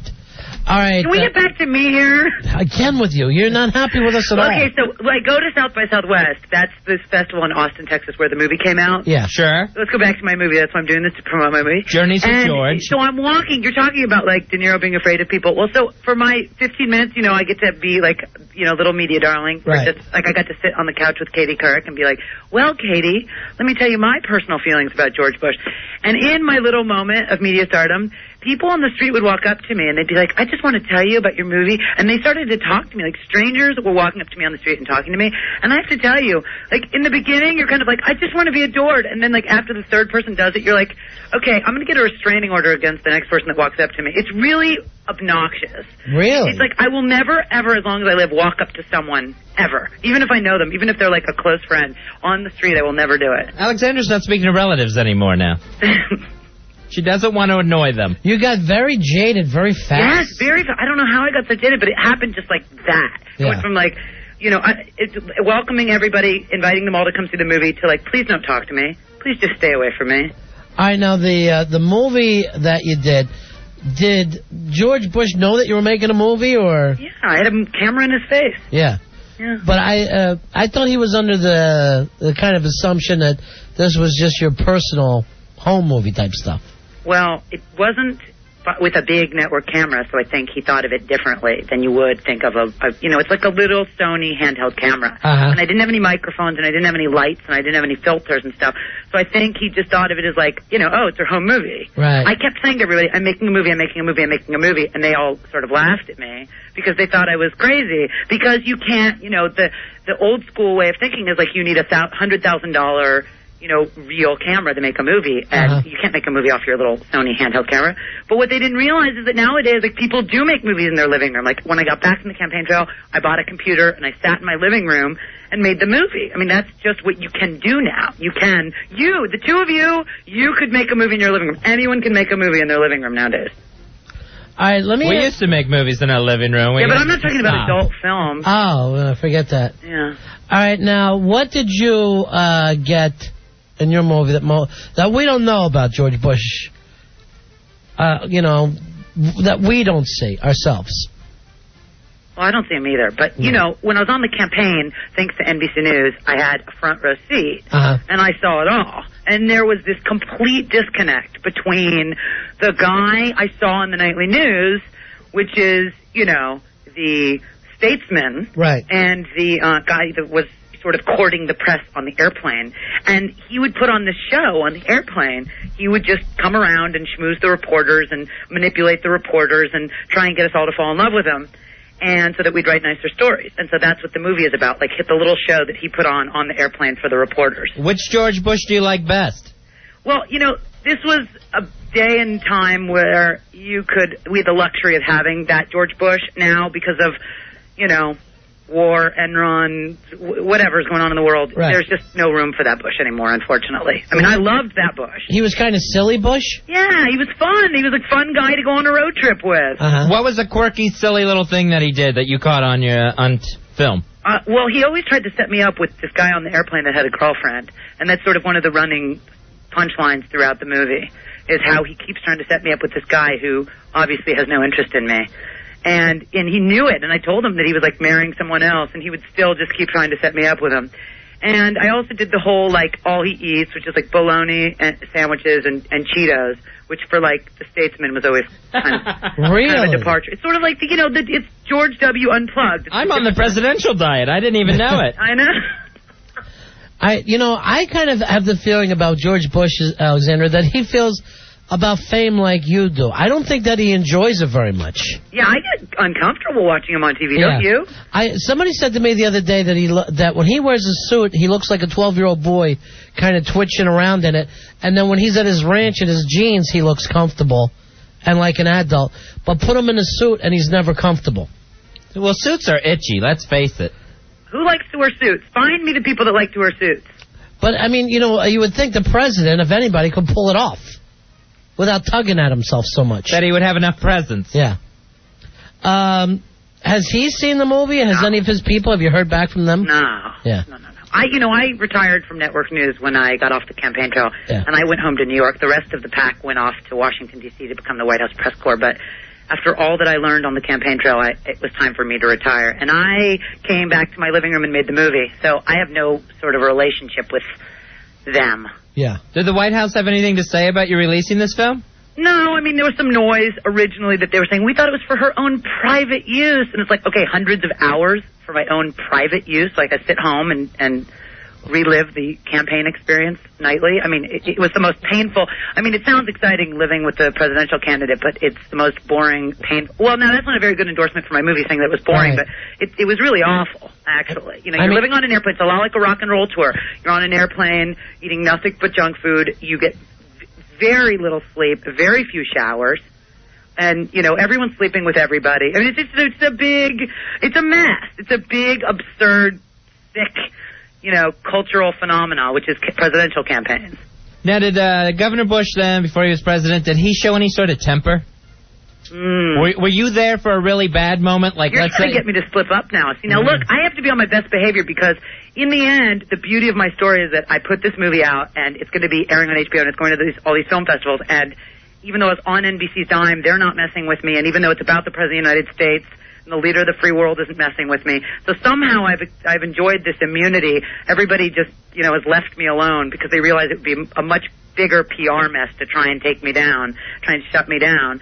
So I can't say anything about him or about, the White House or anyone that's going to put him in an unflattering light, because then it's just going to jeopardize the release of my movie. Well, let me just ask you this. Were you there for high moments as well as low moments? I was there for every moment. Yeah. I know those from the minute he announced to the minute he was sworn in. Are they included in the film? More or less. You get the taste of it. So you get the whole recount controversy in Florida, too. Well, I had a clever way of dealing with it. I mean, who wants to relive that? I tried to spare people in all those kinds of moments that we all don't want to live through. Oh, so at some point it just goes 3 months later.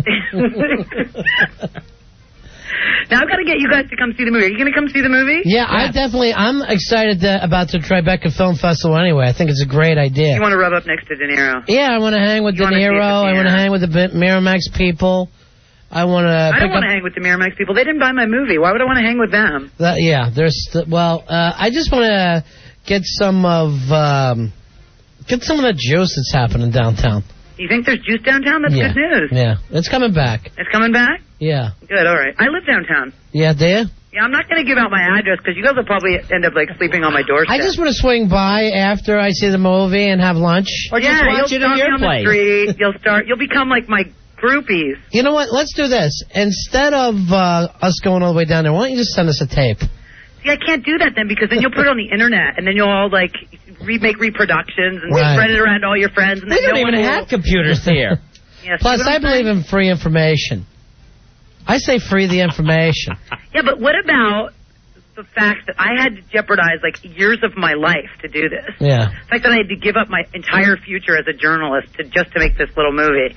Then I give it to you, and then what? Right, what's in it for me? Well, let me ask you, what's next for you? What are you going to do after this? I don't know. Will you want to hire me? Journeys with Gore? I can't imagine keeping you on the radio. Right now, you should see my instant feedback. Do you think I'd get thrown right off? Is that what you're saying? All they're saying is shut the C up, and I read this stuff, and I don't like it. I'm actually enjoying it. Shut me up. I want to see you try. Oh, please. George Bush tried. Look how far it got him. Honey, I'll drive downtown and drag you out of that apartment. All right, do you know what you're going to do next? Are you going to become like this Michael Moore and make a little documentary every 3-4 years? Put on some weight, that sort of thing? No. Oh, I thought you meant like Michael Moore. Maybe. No. I'll go out in 04 with W if he'll invite me back. Yeah. I don't know. I don't see that happening. I don't see it ever happening and ever again. I don't see any digital camera ever making its way onto a campaign plane ever again. At any point when you were filming, did you say, gee whiz, I wish I was with the Gore campaign instead of here? I can't imagine. I think I instantly thought, God, thank God I wasn't covering Al Gore. Right. There's neither plane was partying there. Trust me. Yeah, I mean, this movie would have been so boring if I was covering Al Gore. But the thing is, Al Gore wouldn't have come anywhere near me. Yeah. And I'm a lifelong liberal. He wouldn't have come near me. I mean, he would have seen my camera rolling and he would have been like, I'm out of here. But, that was the thing about George Bush. Say what you want about him in the end. He has a sense of humor. He'll play along. And he'll make himself the butt of the joke. I mean, that's the nicest thing you can say about a person, really, if you think about it. Now, the weird thing for me is I never get that feeling from watching him on the news. Come on, we're at war. Well, maybe war's over, but we're like, he can't be, he's not Jay Leno. He's not supposed to get on the nightly news and make jokes. But even before the 11th, there was a situation where if something came up that was sort of embarrassing to him, he would really start to purse those lips. That's because his handlers are so... Oh, God, I'm getting myself in trouble. Yeah, Shut me up. Go to commercial. No, I understand. Go to commercial. Keep talking while they trace the call. I kind of picture him like Ozzy Osbourne in the same situation where the wife was running. I went and said it. Hey, do you watch the Osbournes? I never miss it. Best show on TV. Oh, yeah. Yeah. Maybe that's next for you. Hey, what about the Bush daughters? Did you check them out at all? Were they sweet? No, they didn't come anywhere near him. No? No. They were never on the campaign trail? Nope. Never. That's strange. No. I mean, would you want to go if your dad's running for president? Yeah, would you want to be hanging out with me? I'd be there for every second of it. Pack full of animals? Nah, they didn't want to be near us. All right, it's Journeys with George are going to be in the Tribeca Film Festival. Then, is it opening in theaters or straight to HBO? It'll be in the movie theaters I don't know. What am I, I don't know. Yeah. I don't know. HBO said to me, we're going to put it in the movie theaters in New York. Just a movie theater in New York. Right. But, Let me tell you, if they can find a theater for Stolden Summer, They can find it for anything. Stolen Summer's playing at the UA at the, Union Square. Yeah, and I went there, and I saw 4 people kill themselves during the film. 4 people got up and started stabbing themselves. Stolen ticket prices. Stolen 2 hours. You could have just played the commercials. You're going to get in trouble. Hey, we promoted. I'm going to tell on you. We promoted the whole thing from Project Greenlight from the beginning, and the way it ended was just awful. Just awful. All right, best of luck to you, Alexandra. Hey, thanks, guys. Okay, and if you better be there, Tribeca. I'm going to look for you. Yeah. And if you don't show up, I'm going to start calling in and harassing you. Well, you're allowed to, but... It's the Tribeca Film Festival. It's like Yikes. Acid trip. It's going to be May 8th. Journeys with George. That was Alexandra Pelosi, the film's producer. Andrew, you're on Fez. What's up, Ron? I heard you say situation. There's the winning cowbell again. Son of a bitch. And Fez hasn't grunted or done any of his stupid little things? I'm afraid I'm going to. Which one? Probably grunt or no, blah, blah, blah. Right. Is the two. Do you feel like you want to grunt? Do you feel like you're holding back? Constantly. Really? That does not count as a grunt. That is not a grunt. Oh, boy, that Alexandra, she's... I got to see a picture of her now. She's confident. See if you can find her online anywhere. I told her we didn't have a computer, but you know what? We really do. There's no way I want to hang out with her. She's too aggressive. She must have been a maniac on that campaign plane. And it seemed like, her and Bush hit it off there for a while. You're traveling across the country on the campaign trail. Yeah. And, my gosh, that's who you end up sitting next to. She's wild. She's got an Ashley Banfield look to her here. I don't know who that is. She's on MSNBC. Oh. Hey, who did I hear is going to that? Phil Donahue. Yeah, that's weird, because we were talking about Phil Donahue needs a gig. That was me and you were behind that. We ought to pull a Howard and start saying that we invented it. You're welcome, Phil Donahue. And we even said MSNBC. That he'd be perfect for cable. Yeah. After he was sitting there with the View girls. I can't believe that I effed up twice and you haven't at all. Oh, I will. It's just a matter of time. So Andrew's going to the big-ass prize closet. Yeah, way to go, Andrew. Son of a bitch. Rory, just remind us again what we're not supposed to say. Right. What you can win for. Okay, if Fez grunts, Fez says, here's the thing. Fez says, no, or yes, Can I just correct you, because you keep saying it wrong? Can I have a free one? Yeah, go ahead. This is a free one. This doesn't count. It's no, yes, Oh, okay. Sorry. And you keep saying it backwards. Yeah, what the hell's wrong with you? Ass face? Yes, You don't like him anymore? I can't stand people. I'm like Alexandra Pelosi. You're bastard people. That's what you are. You're just bastard people. They really are. And they're on my nerves tonight. I'm reading Wonder Boy mixed up the sushi rolls. The instant feedback just aggravated with Alexandra, but I kind of dug her. I thought she was fun. I like the fact that she wanted a bigger intro. Yeah, I know. I like that too. I wish more people would be that honest. I thought that was a confident woman who's got a great film that I can't wait to see. I can't wait to see this footage. All right, let's get some details on the Tribeca Film Festival. Does Al have them? I thought I told him. Al was supposed to mail them to us, and he got afraid. The mailbox made him cry. Well, come in here, Al. I'm gay. He types up yes. I'm gay. I'm gay. Instead of actually coming in here and giving us details. You can't come popping in here as gay as a cricket. How, Al? Yes. I'd like to know some details on the Tribeca Film Festival. Okay. It's starting May 8th. And I'm going through my papers. Are Fez and I going, and you got me passes? I'm in the process of doing that, yes. In the process or process? I never remember. He's in the process of drawing up passes for us. He's actually coloring them. He got me a bus pass for it. It's going to run May 8th through the 12th. All right, what's happening? They're going to... it's a celebration of the spirit of New York City. I don't want you to read it to me. Who's going to show up? Now you got something thrown at you, didn't you? What? Yes, I did. You need to grunt. That's what's driving you crazy. I'm all grunted up inside. I don't need you to sit and read a Hallmark card to me. What are some of the highlights? We know Journeys with George with Alexandra Pelosi is going to be highlighted Our there. new best friend who wants to hang out with us. Right. What are some of the other films that we can look forward to? There's also a film called About a Boy, which stars Hugh Grant. I'm in. You know what? I am so in. I saw the previews for that, and I was not impressed. And you know what? I find out that he's gruff but lovable, and this boy changes his life. These effing it's Big Daddy. Yeah, it's literally Big Daddy. He comes in, he wants nothing to do with the boy, and then during the preview, you see that he's laughing more, and he's playing more, and then you see at the end they're going to be sad because they can't hang out or something. I'm like, these effing previews, it's like watching a 5-minute movie. A preview anymore will ruin an entire film. I'll get up and walk out on a preview. I'll demand my money back if I don't like the preview, because I thought it was the movie. What else, Al Duke? There's also going to be a carnival, as well as panel discussions about these All right, films. what panel discussions do we have in it? De Niro, is he going to be doing one? He will be there. I don't know if he's doing a panel discussion yet. It's all still in the working stages right now. How can it be? It's in a month. Yeah. I'd say we start to finalize some of this. The only way it could still be in the planning stages, Al Dukes, is if you're planning it. I'm going to have a lot more information as we get closer. Why don't you go down to Tribeca and just stand there on the street corner until something comes to you? Wait for the Tribeca Film Festival to occur. It doesn't occur till May 8th.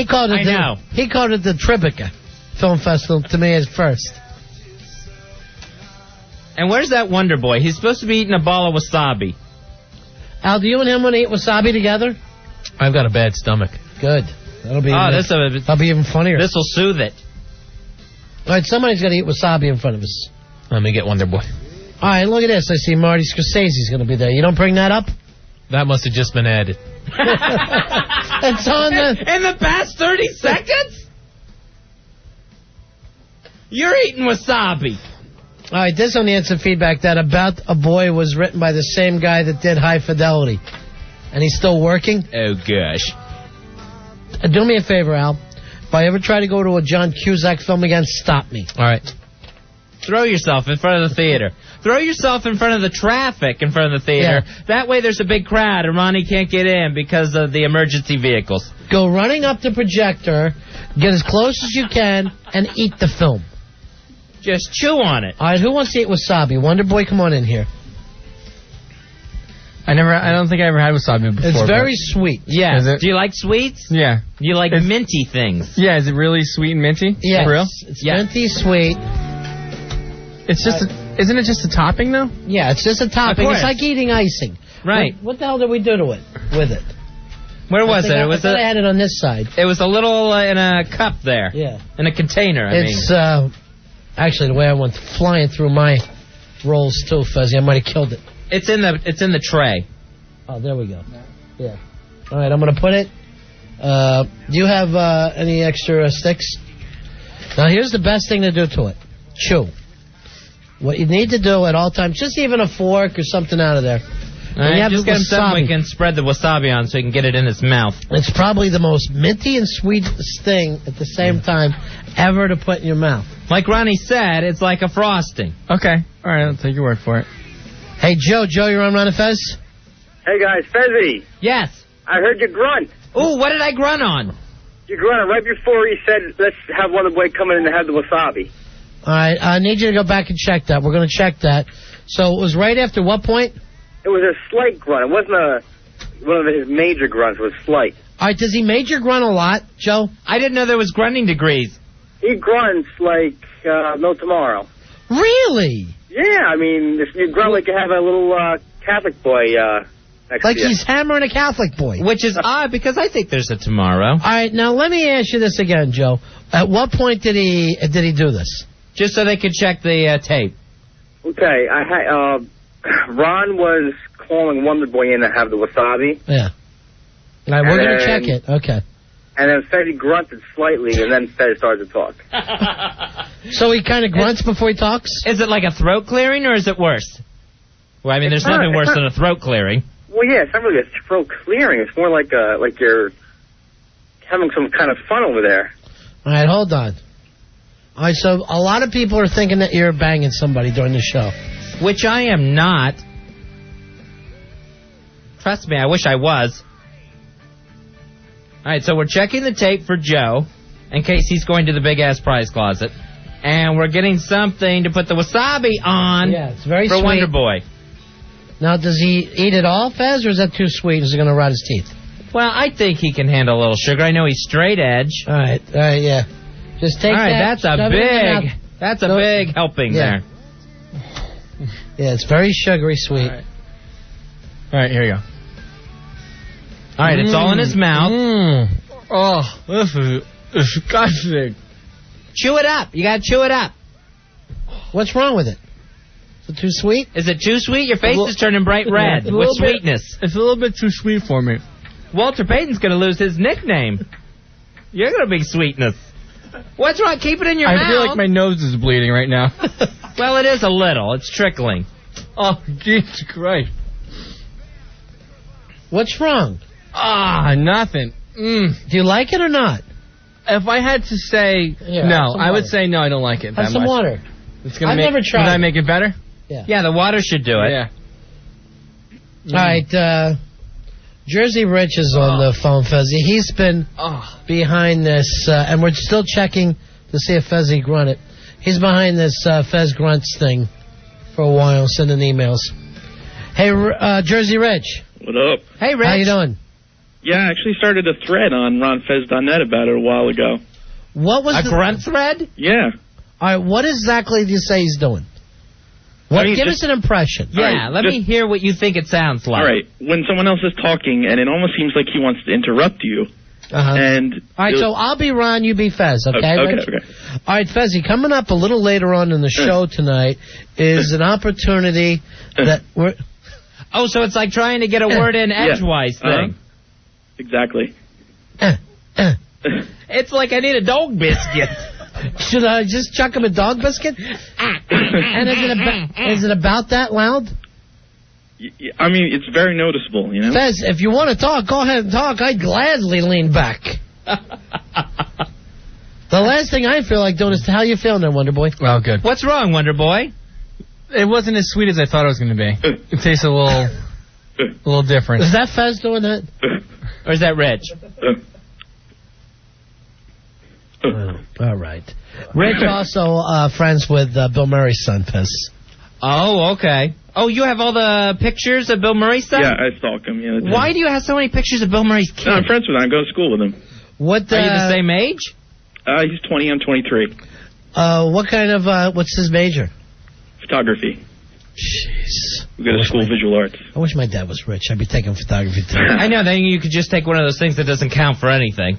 Well, Rich, you should bring him in to hang at our next gig. I'll ask him. Yeah. And, tell him we're sorry about his dad's new show. Because really, yeah, I was who likes Bill Murray more than us? Well, we wanted to enjoy it. Yeah. It was part of the big-ass simulcast last night. Yeah, we thought we were going to love it. All right, guys. Thanks. Hey, Krista. Krista, you're on Ron and Fez. You sound like a pirate, like, matey, That's what it sounds like. It's just a little, like, growl right before you talk. It's sort of like, one of those fillers, just, Is it a gurgle? All right, let me do No, like a pirate sounds like, Krista. But like, Krista, calm it down. You sound like you just did a movie called Journeys with George. All right, pretend that I'll be Ron, and you be Fez, and we'll just see, and you do the impression, okay? You are Ron. Fez, coming up a little later on tonight, we'll be talking with some people. what's coming on later on? You do that? What's coming on later, matey? It's obviously I'm exaggerating, but it's like, You think? What's coming on later on? Yeah, Have we checked the tape yet? For Joe, who's still on hold.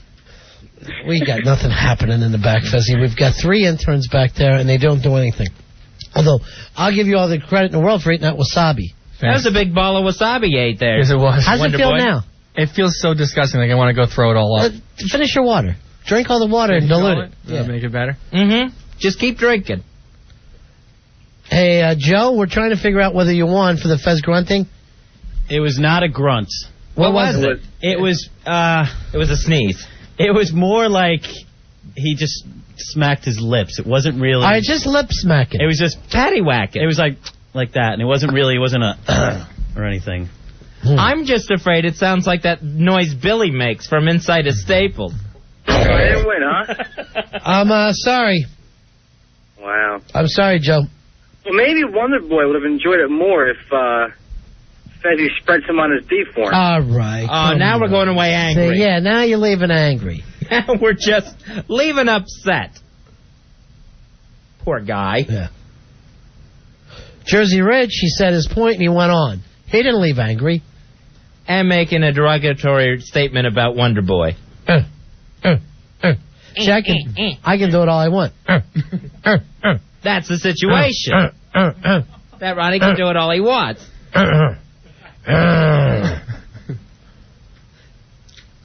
Now we're just teasing them. Yeah, now we're taunting them. Oh, you don't know how bad I need it. 877-692-1027. Wonder Boy, let me ask you this. Wonder Boy, you're still crying from the wasabi. What is the problem? You got free wasabi. I thought you'd be happy with it. I'm grateful to have something to eat, but it just went down rough. You've changed. When are you done being our intern? Like May 1st. Yeah. Just in time for the Tribeca Film Festival. Yeah. Then we can go as friends. We are not partying as friends.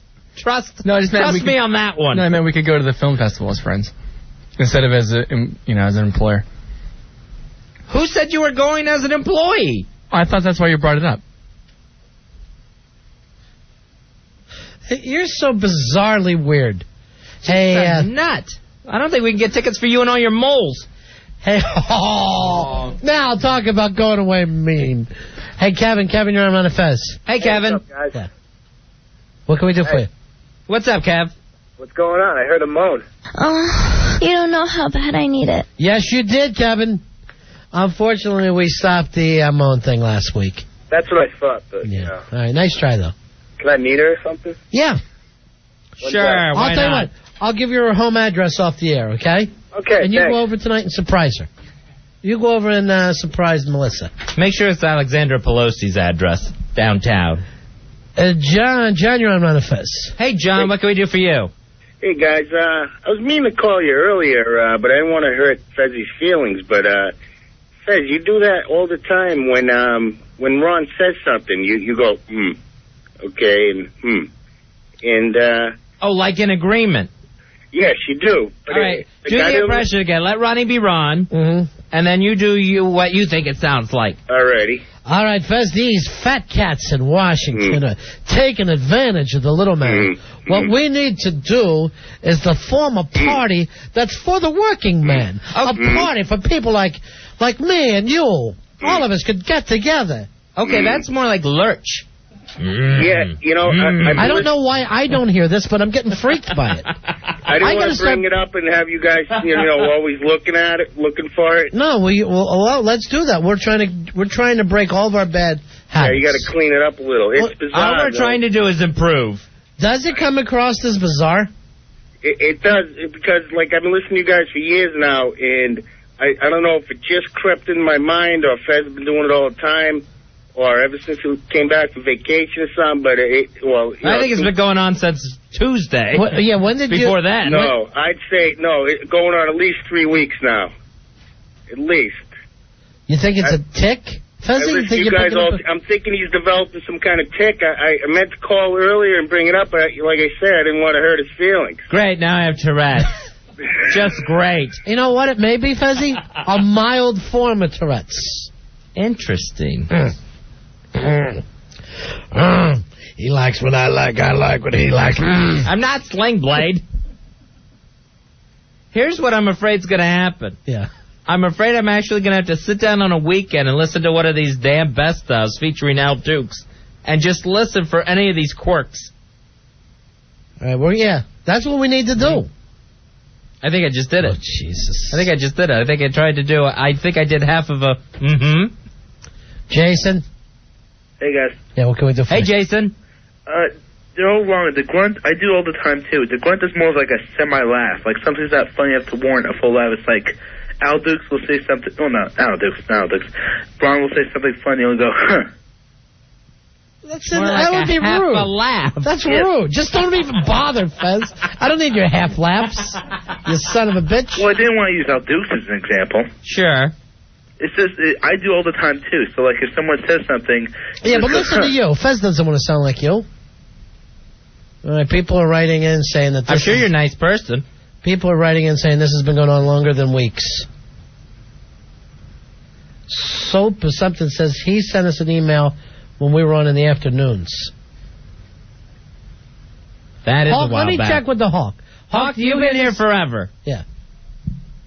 Yeah, I've noticed it for a while. Too. Really? Well, punch me in the back or something. You're right here behind me. And I think I know why he does it. What is it?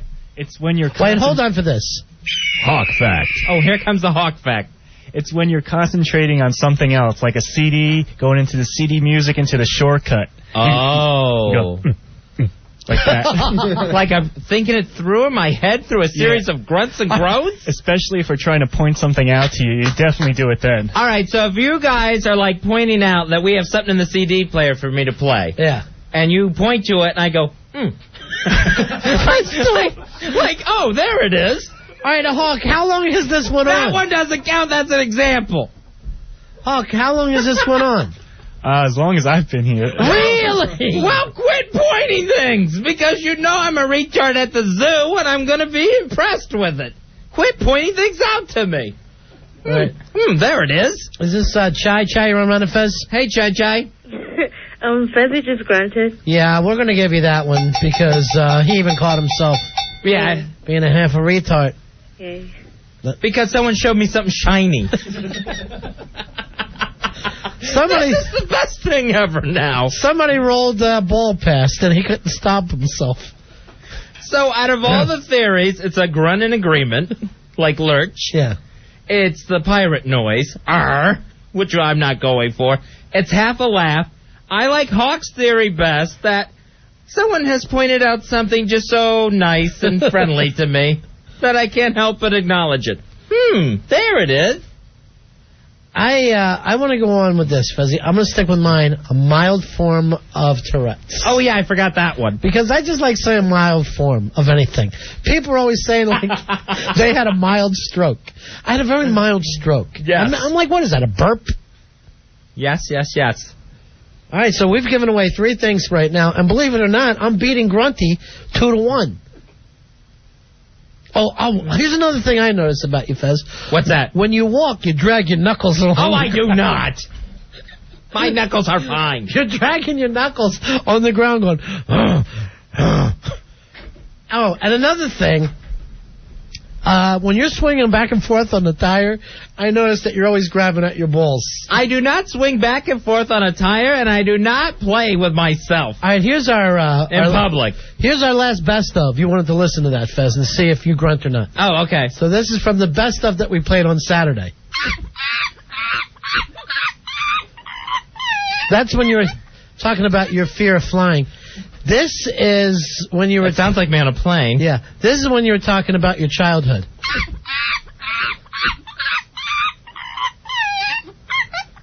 You're a dead man, Hamptons. This is when you found out you had a new niece. Well, I was excited then. Jimmy, you're on Run Fez. Hello? Hey, buddy. Hello, Jimmy. Hey, Fez, you just grunted again. When?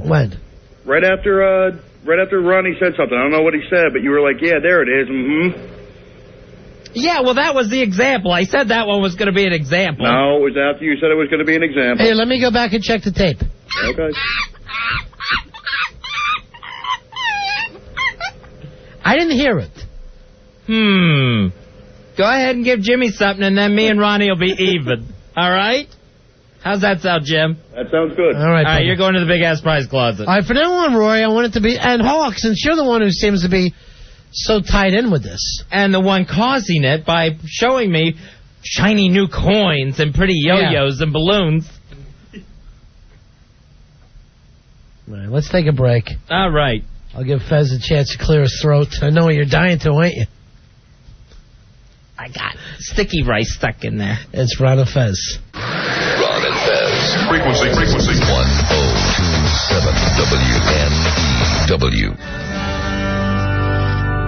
We're Ron and Fez. We've got a little VIP gig lined up in, a couple weeks? Yes, a couple of weeks. All right, it's going to be just for invitation only and winners only. Invitation and winners only, exactly. Yeah. Sign up over at rhymefest.net. We're going to invite a bunch of those people. All the chicks are going to be there. And we'll have our own little private get-together. Also, what are we giving away that night? Something cool, right? Yes, we have a trip for 2 to Iceland. Nice. Yes. Wow, that's good. And then also... There's going to be another prize, but it hasn't been completely confirmed, so we'll announce that later. All right, so that night we'll have this little private party. Trip to Iceland we're giving away. Yep. We have to give away trips and stuff for you to be our friends. Like, we're willing to do it. Yeah, like this Friday we're giving away a trip. We're giving away a trip to Los Angeles this Friday from the Travel Channel. 3-night trip for 2 to Los Angeles, California.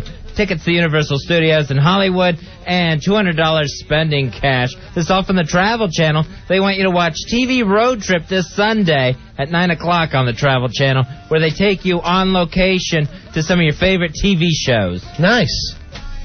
They say from Seinfeld's Diner to the Batcave. Join the Travel Channel. I hope there's more than that, though. I think there will be. Or it's going to be, from 9 o'clock to 9:03. I'm going to TiVo this.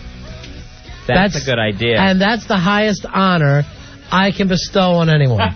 You've received TiVo treatment. You are getting TiVo'd. Let's take some calls here. Hey, Dave, you're on Run of Fez? Hi, Dave. Hey, guys, how you doing? Hey, Big ass card holder 282 here. Hooah! All right, buddy. There you go, Dave. Hey, I think you can make some money off of this, Fez. All you have to do is trademark your Oh, the grunt? Yeah, and if anybody else uses it, you can charge them royalties. Who would want it? Well, I don't think there's another broadcaster in history that has a problem of grunting on the air. I think you're being very kind calling you and I broadcasters. That doesn't happen most. I'd like to see Dan Rather doing this. All right, hey, that's true. They're not going to put themselves up like you and I are, Fez. Hey, Ricky. Hey. Hello, Ricky. Yeah.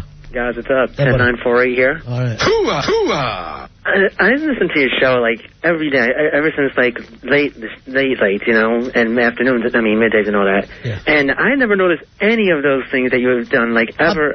Apparently, you don't listen hard enough. I know. You're not paying attention.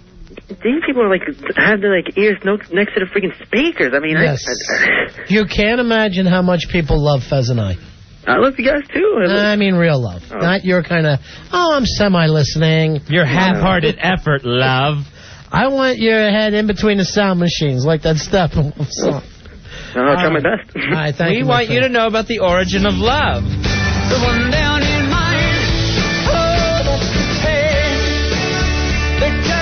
Hey, Stacy, you're on Run of Fez. Hi, Stacy. Hey, boys, how are you? We're cool in the gang, baby. Nice. I think that you guys are great. I just started listening to you recently. How long ago did you start listening? Maybe 2 weeks ago. Really? Now, why? Yeah. What got you into us 2 weeks ago? I actually just moved back from living out west for a while, and your show wasn't on, so I just tuned in one night. All right, nice. But I have a question for you. Yeah. Without being offensive. Mm-hmm. Are you guys gay? We really don't like to talk about that. We consider ourselves not just radio partners, but life partners. As well. Yeah. All right. Yeah. All right, at least you're honest. That's cool. Yeah. How about you? You gay? No, I'm actually very straight. How many guys have you been with? A few. I mean, well, you're not being very honest. How many guys have you had sex with? How many guys have I had sex with? Yeah. 5. 5. Mm-hmm. And that includes oral? Yes. Really? Mm-hmm. So you'll have to sleep with the guy before you'll give him oral? Yes. How old are you, Stacy? 26. 26, and you've had 5 guys. When was the first one, Stacy? 17. Wow, that's young, huh? Yeah. Who was that? Uncle? Bad uncle? No. Fortunately not. Bad aunt? No. Not a bad aunt, no. That was a first boyfriend. Her first boyfriend?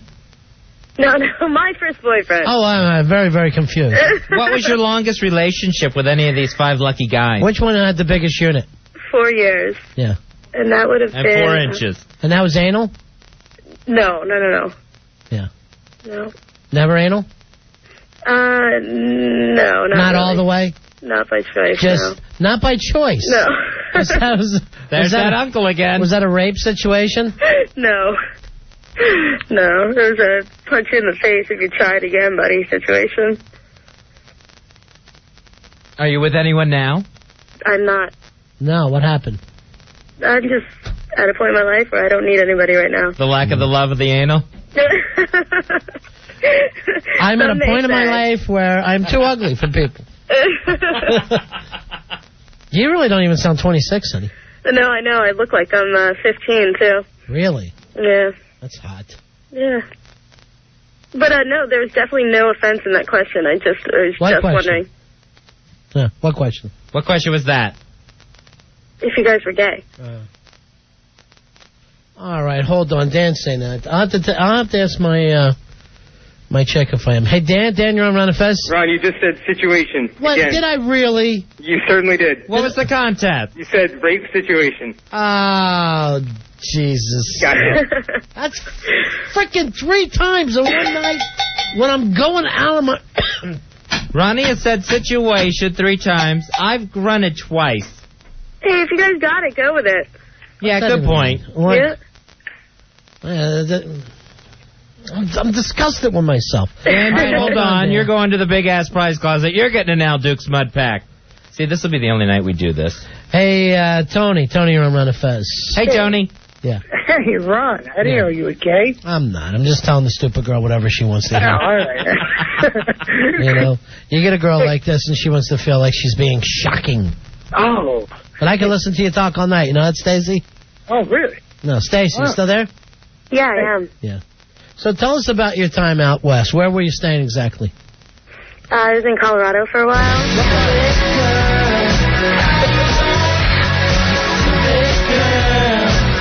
What part of Colorado? I was in Keystone, Breckenridge area. Oh, that's nice there. What'd you do out there? I was snowboarding and...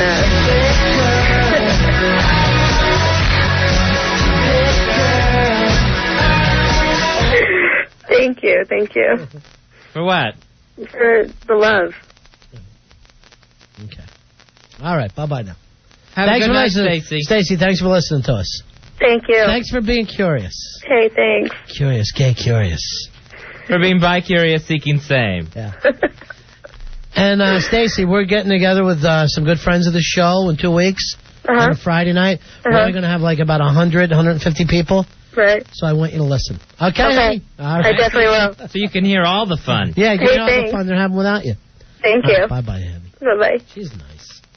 I like her not by choice thing. Hey, Mickey, you're on Ron and Fez. Hey, Mickey.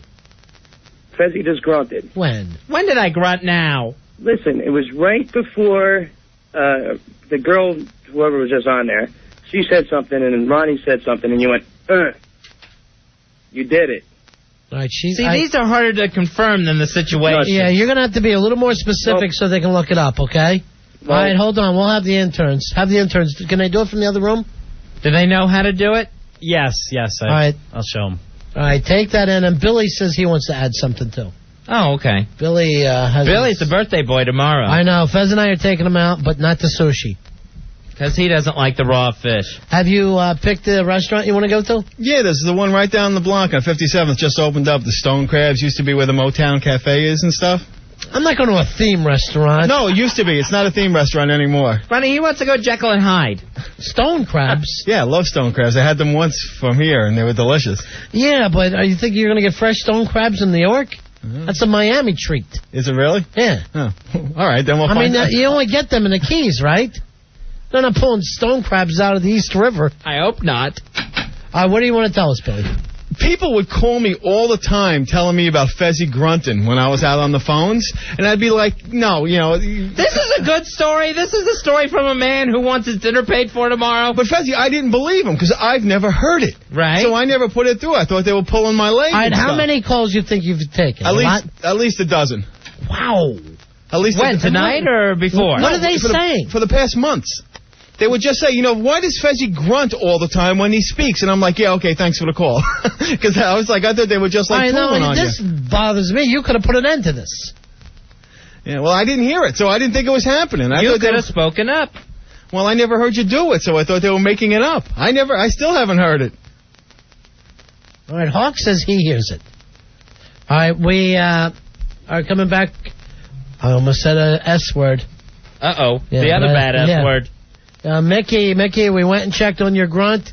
Yeah, Mickey, sorry, it was not a grunt. It was actually Stacy making a little noise in the phone. You could tell because you heard the phone itself. Stacy grunted? She didn't grunt. You just heard her. I think she went. And you don't get anything for Stacy grunting, right? All right, good. She was grunting because she was trying that anal again. Roy Hamptons, read the list of things that people win for tonight. Okay, well, obviously everyone knows right now, Fez grunting.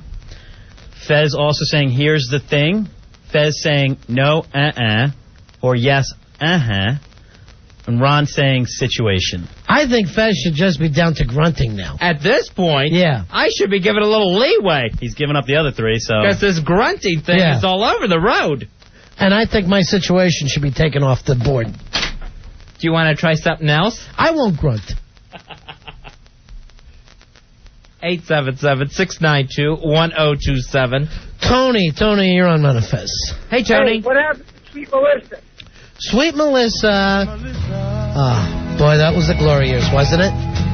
Yeah. All the last I heard of Sweet Melissa is that she was walking around some train on the way to Hoboken, pushing people around, saying, "I'm Sweet Melissa from the Ron and Fez show, damn it." Just throwing her weight around. Do you think she's still there? Because I'm on my way there. I'm on the ferry from Manhattan over to Hoboken. Yeah, maybe she's still there. Yeah? What does she look like? She's adorable. All right, you go looking for her. Go run through the Hoboken train station. Just screaming her name. Yeah. Instead of going running calling Wildfire, just go running calling Sweet Melissa. I do that sometimes running through Manhattan. I'll just yell, Melissa, hoping, like in that movie Lonely Guy. Aw. She'll hear me. That'd be nice. Here is Scott. Scott, you're on Runafizz. Hello, Scott. Scooter. Yo. What's up, buddy? I'm sorry, my phone's all messed up. Yeah, I really thought there was something wrong with my radio. I just tuned in, but apparently it's been Fez groaning this whole time. Really? No Do idea. not blame me for your radio problems. No, it is definitely you, Fez. It is definitely you, because that's just, it's not a technical issue. It's like this weird human groaning. I heard in the background the whole time, and I just never really understood what it was. You know, here's you should hear it in the foreground, I would think. Here's what's bothering me. Why this guy's talking? Hawk is standing behind you with his arms folded, nodding yes. Oh, really, Hawk? Hawk fact. Hawk? Yes. More people use blue toothbrushes than red ones. Well, that's not what we're asking, Hawk. Why are you doing What the hell was that? We weren't looking for that kind of Hawk back. If I had any reason to grunt or groan, it would have been right there. Yep. No, normally you just grunt when you're concentrating on something else. Or when you're reading, too. I grunt when I'm reading? Yeah. You're doing some news. Oh, all right, I'm going to say this. I don't think I can hang around with you anymore, Fez. I don't think I can hang around with myself. I'm trying to, get to the cool table. When I'm reading the news. All right, that makes sense. Here is Steve. Steve, you're on Manifest. Hello, Steve. Hey, guys. Yeah. What can we do for you? Well, I don't know what's the problem with this. And why do you guys want to stop that? I think it's like part of like the flavor of the show. We're just shocked by it. We did not even realize that we had all these strange things we were doing. Some of these things came up when we were doing the Ron and Fez drinking game. Right. Yeah. I've noticed these things, but it's part of your, part of your act. It's part of the whole... I only hear the grunting from Fez when he's in the bathroom. Yeah. And those are loud. But it's part of the whole, scenario, or what's the word I'm looking for? I don't know. Gruntville? Part of the whole thing? Or I'm not going to play. No, I'm not going to play. No. And actually, you know what? I want to tell you the difference between me and Fez. I'm starting to get a little weirded out and feel like I need to say it. And that would be an OCD thing, right? Yes, that would be. Then you got a problem. I'm feeling a little itchy right now that I can't say the S word. All right, here's Helen. Hey, Helen. Helena Joy is on. How you doing? Hi, Helena Joy. Yeah. How are you? Right, she was just IMing me. Yeah, actually, Fezzy, I have never noticed the grunting personally. Neither while have I'm I. there or on Only the when your radio. husband's here. But Mikey came home one night when he was helping you guys out. Yeah. And he said, Helen, I think Fezzy's got a little problem. And I said, what do you mean? And he said, he grunts a lot. And I said, well, what do you think it is? And he goes, I'm not quite sure, but, don't say this to anybody. Don't mention it. It was like it was top-notch information. Where was he? Oh, yes, this is top secret stuff. Yes. Secret stuff. Like, don't say anything about Fezzy. He's got this grunting problem. And he didn't know what it was about and stuff. And he had said, don't say anything to anybody. And you know me, I'm like, I'm not saying anything. Fezzy's got a grunting problem. Oh, my God, no. I'm not going to say anything. Really? You tell everything to everybody. No, I don't. Yeah. No, I don't. Fezzy, we have many secrets. Don't You're say telling Helen. What? You're telling Helen. No, I'm not. That I am not. I'm silly Helen, but I'm not telling Helen. But yeah, he did notice it. But he wants me to tell you, though, he still loves you. But my heart belongs to Ronnie. Let me tell this. You What tell the Mike. hell? You tell Mikey. I saw you and a couple of girls disappear into the bathroom the other night, and everybody came back smiling. And some people came back with scratches on them. Yeah, I noticed that. Somebody had a scratch on their thigh. Who had that? Who got scratched? I'm not mentioning names, but those were pretty badass scratches. Oh, go ahead, telling Helen. No, see, I keep my Helen keep my Helen mouth is your new nickname. No, it's not. I'll tell you next time I see you, but it was wow. Yeah, let's never talk about what happens at a lights out party. Just Try to keep that to yourself. Yeah. Yes, that will keep to ourselves, but the grunting, I swear, I won't tell us so. I won't, okay? I think the secret's out. Okay, bye, guys. Bye-bye. There's the contest is out there. And mine is bothering me a little bit. I'll tell you what I need to do. Let's invite another person to come in on Friday night. And when it, all right, no, wait. The instant feedback said the only grunter she heard was Ken Berry. They were not in a menage with Mr. Ken Berry. The RFD gang. Very funny of them. So Friday night, we are giving away a trip to Los Angeles. It'll be TV trivia thanks to the Travel Channel. They got a show called TV Road Trip where they take you on location to your favorite TV shows. That's going to be this Sunday, April 7th at 9 o'clock, only on the Travel Channel. We only want you to call in if you're a really big TV trivia person, and if you get the chance to come into this contest, I recommend you start studying hard, because it's going to be a tough contest. Right, so we'll give you a question now. Whoever answers it can get qualified to come in and be part of the finalists on Friday's show. And now for your chance to register for a trip to Los Angeles, it's the Ron and Fez TV Trivia Challenge.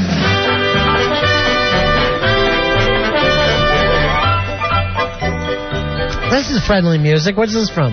This is Please Don't Eat the Daisy. Ah. The twins were in that. Tracy and Trevor. And where were they supposed to live? Long Island? The whole bit was that didn't the dad used to take the train back and forth? It was supposed. I think this came from a book or a movie about like the first suburbs, like in the late 40s, early 50s. I remember the show, but I have no idea where they lived. And they had the 5 kids. I know. Dad used to take the train. That was a big deal. And I took the train home from work. And on the show, they were like 5 redheaded stepchildren. Sure, hideous. All right, here's Mike. Mike, you're on Ron and Fez. Hey, Mike. You there, Mike? Yeah. Yeah, buddy. Here we go. All right, Mike, if you get this question right, are you available Friday? Rock and roll, definitely. You're a big TV watcher? Yeah. I got this new thing, Fezzy. You ought to look into it. It's color TV. Really? I see everything in living color. Oh, What? so... All right, I'm going to look into that. All right, Mike, here is your question. On the show Alf, what was Alf's real name? He had a name on he had a first and last name on his home planet. What was Alf's real name? Oh, Meltar or something comes to mind. I don't know the Meltar, planet, Fez? but- Was it Meltar? Sorry, not Sorry. Meltar. I thought he was right about the Meltar. Here's Caroline. Caroline laughs because it's raining all day. How are you? Hey, how's it going, guys? Hi, Caroline. What was Alf's real name on the show Alf? They called him Alf for alien life form. What was the little creature's real name? Oh, gosh, I just don't know. Was it Howard? Howard. Sorry. Sorry. And I'll remind everyone we're looking for a first and last name here. Corey, you're on Ron and Fez. Hey. Hey, Corey. You got an answer to this? Al's real name? Yeah. Wasn't he from the planet Melmac? Yes, but we didn't ask for the planet. Right, but that's all I got. All right, thanks a lot. Here's Lorraine, sweet Lorraine. Let the party carry on. Hi, how are you? Hi, baby. How are you? Oh, no, I don't know it. All right, I'm sorry. Sorry, Lorraine. Sorry. You didn't know about Alf. Here's Jeff. Jeff, you're on the Ron and Fez show. Hi, Jeff. Yes. 1621. All right. Jeff, I got to tell you, you're a big-ass card holder, so I'm pulling for you, buddy. Gordon Shumway. That can't be it. His name was Gordon Shumway. Oh! Yeah, baby. All right, now, Fez, why would his name be Gordon if he was from a different planet? I have no idea. That was his, like the previous caller said, home planet Melmac. And on Melmac, he was known as Gordon Shumway. That was his name.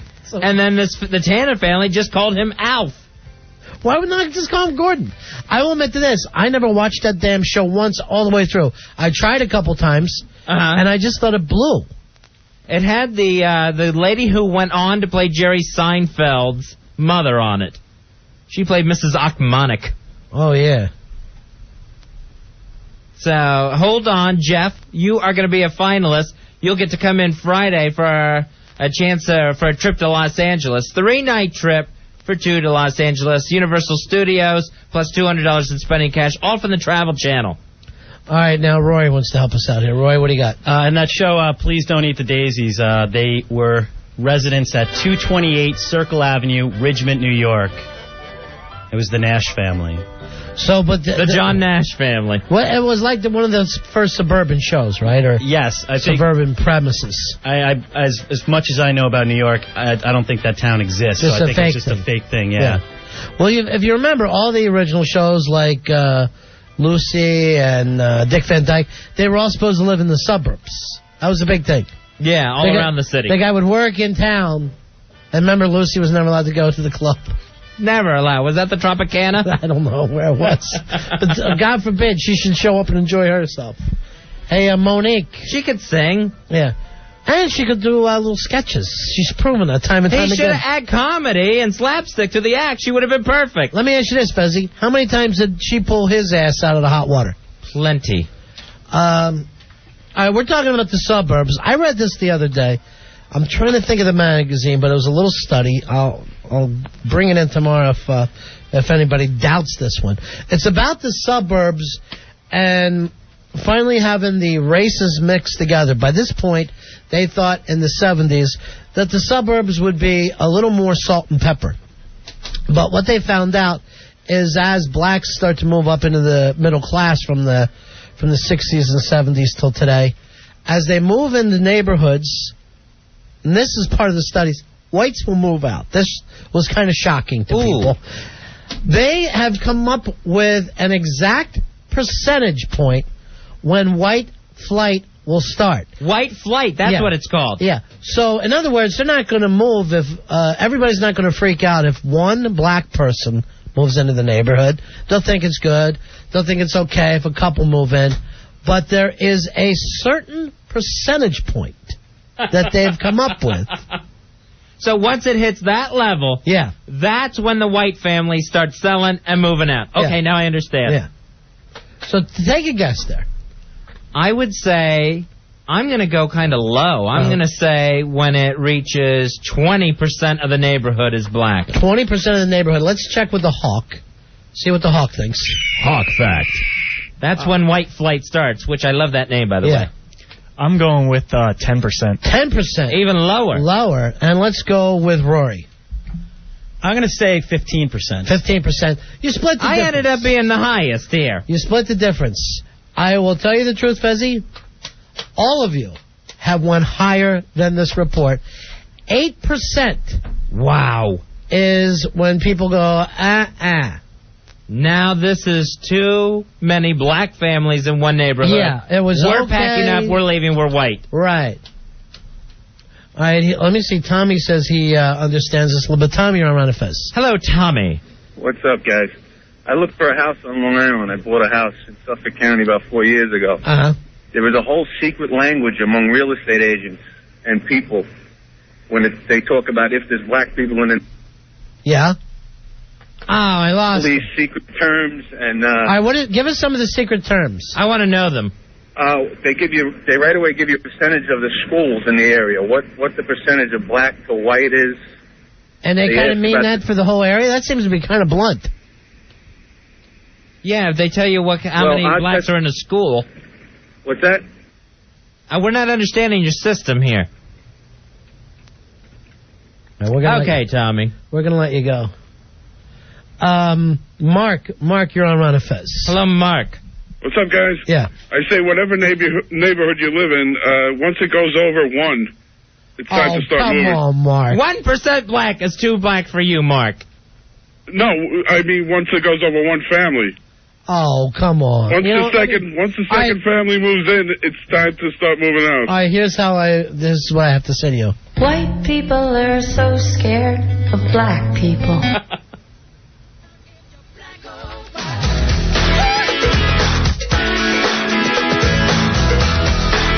Here's Jason. Jason, you're on. And I thought 21st century, we're beyond all this. Well, you'd like to think we're past it, I thought we were past not. Jason, how are you, my friend? Yeah, Hi, Jason. I live in a very, very white suburb, Irvington, in Westchester. And I can totally understand this. Because I have seen, there have been more black people who have come to our school, and there have been several people who have been moving out. Really? Yeah. But Irvington is so fastly developing that that's kind of becoming overcome because people want to live in Irvington. It's a hip place to be. Did your family move out? Oh, no. We've been here for 2 generations. Wow, 2 generations. That means him and his parents are living in the same house. Wow, that's amazing. But that's practically coming over on the Mayflower. David, you're on Manifest. How you doing? Yeah. I think we all should just live together, whether you're black, Spanish, Chinese, don't matter. That's pretty much how my neighborhood is now. I realize it's in Manhattan, and that's kind of strange. But there has got to be... whites are probably 3rd in my neighborhood, maybe even 4th behind Asians. Oh, I forgot about the Asians. Yeah, sure. I don't. Not with my neighbor. Not with my drunken Korean neighbor. I live in a neighborhood full of white people. To me, it's like it don't matter because we're all the same. We all bleed the same. It just don't matter much. That's beautiful, my friend. That's beautiful. You ought to be in the Oprah audience saying stuff like that. Raise your hand. You get a lot of applause for that. Yeah. What we need to do is get Jesus back in the family. What it is, it's a matter of respect. You got to respect and love yourself before you respect and love others. That goes on for 8 hours a day on daytime TV. And they will always give someone the mic. Paulie, you're on the Fez. Hello, Paulie. Paulie, you got to turn your radio down, buddy. I got to get somebody on those phones. Here's Joe. Joe, you're on the Fez. Hello, Joe. Yeah. Hello? Yeah, Joe, go ahead, buddy. Hey, how you doing, Ron and Fez? We're cool. I listen to you guys every night. Glad to hear you guys. I'm a EMT out in New Jersey. Basically, I wanted to comment. My parents live in a affluent, middle-class suburb in central New Jersey. Yeah. And a couple black families moved in the neighborhood, and after almost 20 years now, my parents are calling it quits and moving out. Because 2 black families moved into a neighborhood. Well, a lot of houses are going up for sale. All right, let me ask you this. Where do they think they're going? Not to Florida. Well, where the hell are they going? Where are you going to retire to that you're not going to run into other minorities in this country now? I think at this point they're just looking to upgrade and get a little bit like a condominium or townhome, spend a little bit more money on it and get. You're going to have to go to Iowa or something. And even there, I mean, I think we've pretty much integrated the country. But it seems strange, maybe I'm the naive one, but it seems strange that you're in Jersey, freaked by black people. We had a black family move into my neighborhood. This was in 87. Yeah. And they actually got the graffiti across the garage door and everything. In 87, those were crazy. In that Pinellas Park neighborhood. Actually, we did this. My family, my parents and my brother, sisters and I, we moved into an all black neighborhood Black people started moving out. Really? Black people were moving away. That'll show them. My dad's really loud. We got to take a break here. We'll be right back. It's the Ron and Fez show. Ron and Fez, 102.7 WNEW. We're Ron and Fez. A new study showing us the exact percentage it takes in a neighborhood of black families moving in before white families start moving out. It's 8%, Fezzy. Everybody feels very calm until it hits 8%, and then white families panic, I guess. And then that is the phenomena known as white flight. Yeah. Here's Devin. Devin, you're on Ron and Fez. Hi, Devin. Hey, what's up? Yeah. What can we do for you? Now, back in the late 70s, we were the first family to move on the block, first black family. Really? I was a kid, like, 3, 4 years old. What part of town? What part of the country were you in? New Jersey, Sleepy Hollow. Okay. And so, the thing about it is that's funny to me is the old people tend to stay, and the young families with, like, kids. Right. They're out of there. They're gone. Old folks don't want to sell. Now, the same thing happened when you moved in. It did. Same thing. Did it hit, as you people call it, the 8% solution? It wasn't even 8%. It was all these white kids out, had cool summers with, like, the first 2, 3 summers. They're all gone. Never seen them again. Now, did you have any conflicts, or did people just start packing? They started packing. It was never anything, parents, college educated, all of that. Right. Like, Ackerman, where you at? These guys are gone. And all the cool stuff that the white kids kept up in the neighborhood, like the swinging in the woods, it's gone. Right. All the old legends and all the fun and stuff they had, the bike ramps, the dirt trails. Even the tree forts packed up and moved down. Gone, they're out of there. Now, why would they take their swing in the woods? Because it burnt down and nobody was going to climb up the tree and put it back up. We burnt it down. Right. Yeah, So you should have put it back up and defy them. So, Devin, what's it like now? I mean, it's still a good neighborhood, but it's just, young black couples and old white people. Right. Who refuse to move. All right, thanks a lot, Devin. Later. Thank you for the call, Devin. The 8% solution. And here he is as a little kid. He's missing his white buddies. But the parents moved him out. And the wood swing. Luke, you're on Ron and Fez. Hey, Luke. Fezzy, you grunted at the beginning of that call. Really? I didn't hear it. I've been trying to pay attention to both me and Fez. At the top of Devin's call, right at the beginning? It was a good one. All right, we'll go back and check it. That could be Wonder Boy's job from now on. He could be director in charge of Grunts. He needs something to do. Yeah. The Tic Tacs have all been counted. Alan, you're on Ron and Fez. Hey, Alan. Yeah. Yeah, I don't understand.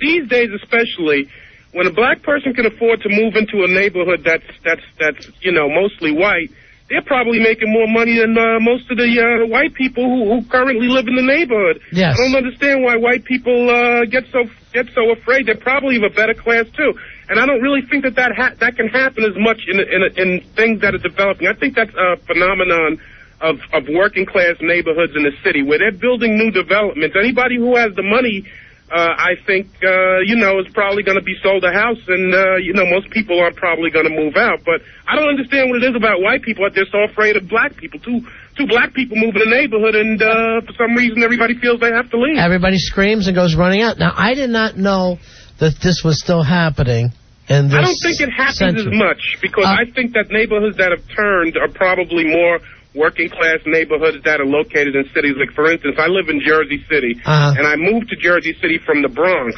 So when I moved out to Jersey City, the neighborhood that I moved into and I bought a house, it was already a predominantly black neighborhood. But when you talk to old-time black people who live in the neighborhood, they recall 20, 30 years ago when they were, the first white families in the neighborhoods. And there's a lot of new development in New Jersey, and houses that are selling for $200,000 and $300,000, $400,000 in some places. And if you have the money to be able to afford a place like that, who should tell you that you can't live there? Right. That's what I would say to white people. Somebody's going to spend $300,000-$400,000 in the house, and you think that they're going to be whizzing on the walls. They've invested every penny, their entire future, into this place. They're not going to be effing around with it. They're not going to start burning down their own homes and yours, people.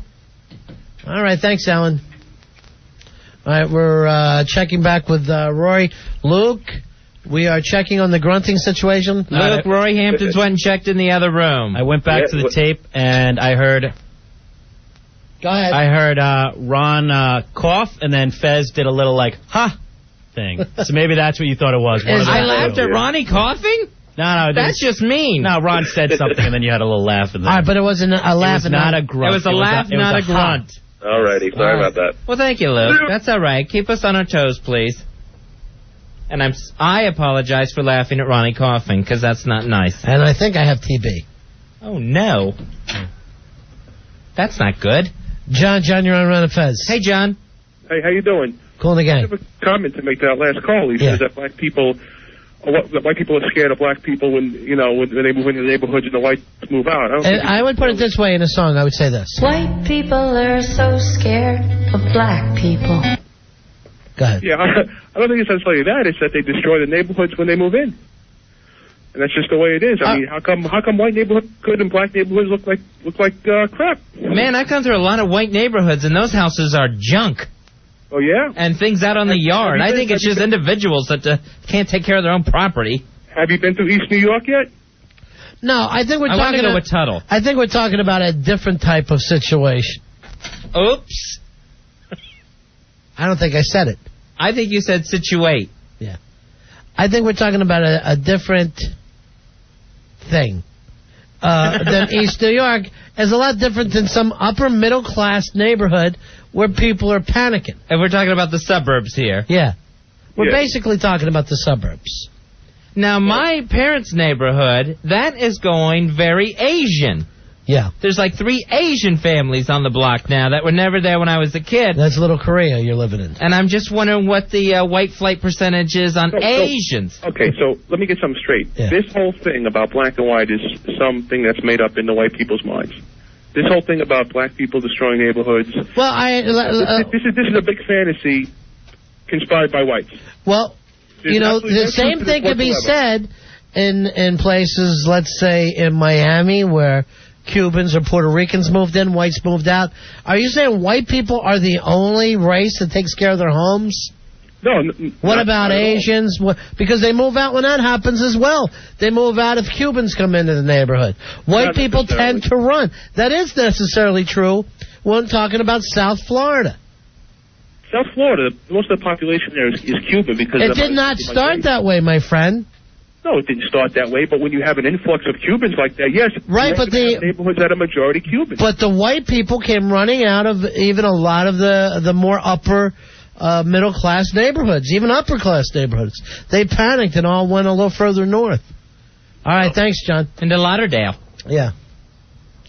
John, you're on Ron and Fez. John. Yeah. Hi, John.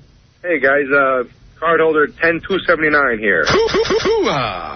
Love it. All right, my buddy he bid $470 on a house. An Indian family bid $490. He got the house because he was white. American Indian or India Indian? Push start type Indian. Where's an American Indian going to get $490? Come on now. From a casino? Oh yeah, that's right. Sure. Thanks, John. For me, I'm selling my house for as much as I can. I ain't playing that game. I'm gonna sell a little less to white people. Keep an eye on the neighborhood. Hold it. Hold the neighborhood. I'm gonna give up $20,000, right? Just so I can sell to these white folk. I'd sell it to the Mansons for an extra $20,000. Paul, you're on Run of Fez. Hey, Paul. Hey guys, how you doing? Yeah. Card number 2112 here. Yeah, I want to keep on the subject about the Asians. I lived in an all-white neighborhood in Flushing, Queens in the late 70s. And my parents and I decided to move out to Long Island because of the influx of Koreans. Now, let me check with the Hawk on this. Hawk fact. Here he comes. Sorry? Yeah. Oh, yeah, definitely. I remember going to Flushing as a little kid about like 20 years ago or so. It was just beautiful houses. There was, nice open spaces, lots of greenery. And then the last few years, the last like 5 to 10 years, it's just... Oh, quit acting like you're Laura Ingalls on Little House on the Prairie. What are you, a racist? It's all ruined because of the Koreans? It's not ruined, it's just... Oh, Ronnie, there was herds of buffalo as far as the eye could see in Flushing. It's just very crowded. So the yellow man ruined it. You're an idiot tonight. It's all because he caught you grunting. I've turned on the hawk. Hi, you're on Ron and Fez.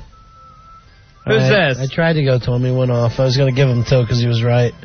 Here is Tommy. Tommy, you're on Ron and Fez. Hey, Tommy. Hey, guys. How you doing? We're cool. First of all, Ron did say situation at the end of that sentence before. Actually, I said it twice, so I'm going to give you this. Before I said situation, I said it right a line before that. That's when I stopped. Yes. Of course, if I stop, the whole room stops and stares at me. Oh, so you said it before you stopped yourself from saying it. Remember, at one point, I stopped when Rory, I just went like this, and I didn't say a word. I just assumed I grunted. I gritted my teeth and went back, and Rory's going, I found out that...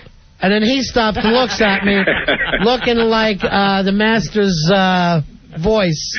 Like he's the RCA dog. Yeah, he's staring into the radio. He heard his master's situation. Well, why I was calling in is, in Brooklyn, white flight it's a major phenomenon. Yes, it is. Okay. Yeah. I don't know if you're familiar but that's if you consider Italian people white to begin with. All right, go ahead, Tommy. I don't know if you're familiar with Flatbush Avenue. Yeah. Okay, it's the Manhattan Bridge is north. That's the beginning of it. And Marine Park is where I live. That would be south of it. It was about, in the 50s, it was all white. Then the blacks started moving into northern Flatbush Avenue. And the whites would move down, and progressively the blacks would move in behind them. Now, all the northern neighborhoods of Flatbush Avenue are becoming white again because the white flight is leaving southern Brooklyn and moving back up to the north. And it's like a recycling. It's just going back and forth, back and forth. Right. You know, it's just a weird situation. It's like the whites don't want to leave. They enjoy the... I just don't know why we just all can't get along, you know? I don't see it either. Tommy said situation. Yeah, okay. That was the situation, okay. guys. And Tommy, you got a prize coming to you. Hold on, brother. You're going to the big-ass prize closet, All right, Tommy. so I lost 4 times tonight, and Fez 2. All right, I wasn't 3. Fez 3? I was like 3 or 2. There was 2. There was one that was still questionable. Where I go home with a prize. Yeah. I think you're letting Fez grunt his ass off. Ew. And in my scenario, that's going to be my new word, scenario. Nice. Here's the scenario. 6 months down the road, we'll have to say when you hear scenario. I got that from a young man named Hawk Fact, who... Hawk actually Who is giving you synonyms for situation. Hawk and now has a following. People naming themselves after him on the internet. Wow. I'm honored. Sure you are, you big racist. You anti-Korean son of a bitch. Oh, Flushing, in the day. It's not a bad... It was the land of milk and honey. Flushing, my Flushing, pure and white as the driven snow. Why are you so Korean? Did a dog send its yellow spray through your pure ivory mist? Flushing, I cry for my Flushing. Hey, Bill, you're on Manifest. Hello, Bill. Ron? Yeah. Yeah, I just wanted to comment on why I think the blacks ruin the neighborhoods, because I came from a white neighborhood in Canarsie, and, you know, back in the early 80s, actually late 80s, early 90s, they started moving in, and all the good bakeries, pizzerias, Italian restaurants that were there all closed down and became Jamaican beef patty and cocoa bread stores. And I just think it's horrible that all the good people had to move out. And the good pizza. Well, all the good pizza's gone, except for one place. And, you know, what it is, it's not so much the people that spend $300,000-$400,000 on the houses, it's the kids that come along with it. Well, and their friends that they bring in from the other bad neighborhoods. I'll say this, all teenagers annoy me, no matter what they happen to be. Yeah, but I think it's statistically they all proven have that their black pants kids pulled are a down little bit more spanked. troublesome. Hello? Yeah, we're listening to you, Bill. We let you speak your mind. Yeah, I think it's more statistically proven that black kids are a little bit more troublesome crime-wise and, you know, the violent crimes that they commit. And that's why white people really want to move out of the neighborhoods when the black people start moving in. Thank you very much. Here is Monique. Monique, you're on the Ron and Fez scenario. Hello, Monique. You're on the scenario. How are you? Hello, guys. Yeah. Hello? Yes, Monique. Hello, guys. I want to defend you guys. Thank you. They're totally taking this situation thing and this grunting thing all out of context. What they should be looking for... How do you take a grunt out of context? Because what they should be looking for from Ron is when he says, here's the situation. Not just a plain word situation. That seems fair. Yeah, that does seem fair. And I haven't done that all night. And no, you haven't done that all night. Right. And with Fez, yes. It's not a grunt. It's like a sigh of understanding. Ron will be telling a story, and so as to not cut him off in the middle of his story, he just goes, Like, okay, I understand what you're saying. I think sigh of understanding is the most beautiful phrase I have ever heard in my life. Thank you. That was going to be the name of my book. Fez, are you aware that you do those sighs of understanding, though? No, I had no idea. Yeah. And I've That'll only be the been problem. listening since, like, November, December. Thank you. I've heard these things, but it was never a problem to me. I You're thought very it was sweet. a part of your M.O., so it was like, okay. But to hear people complain, I'm like, why are they complaining? That's a part of their thing. That's our MO. Thank you very much, darling. Thank you for giving us a sigh of understanding, Monique. All right. You have a good night. Don't let them get you down. No, we're not going to. I feel much better talking to Monique now. I will try to find that study. I think it was from U.S. News, Fez. But I was surprised by the 8% solution. The study on white flight. That everybody stays pretty cool with it until it hits 8%, and then people go, what the F? Then it's just too much. Yeah.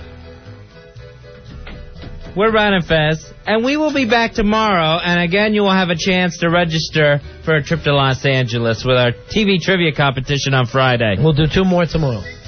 From the Travel Channel. We thank you for tonight.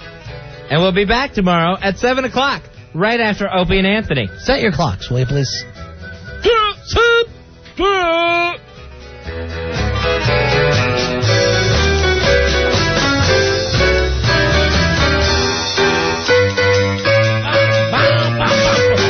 Ron and Fez. 1027 W. Wait! I'm the one who says things.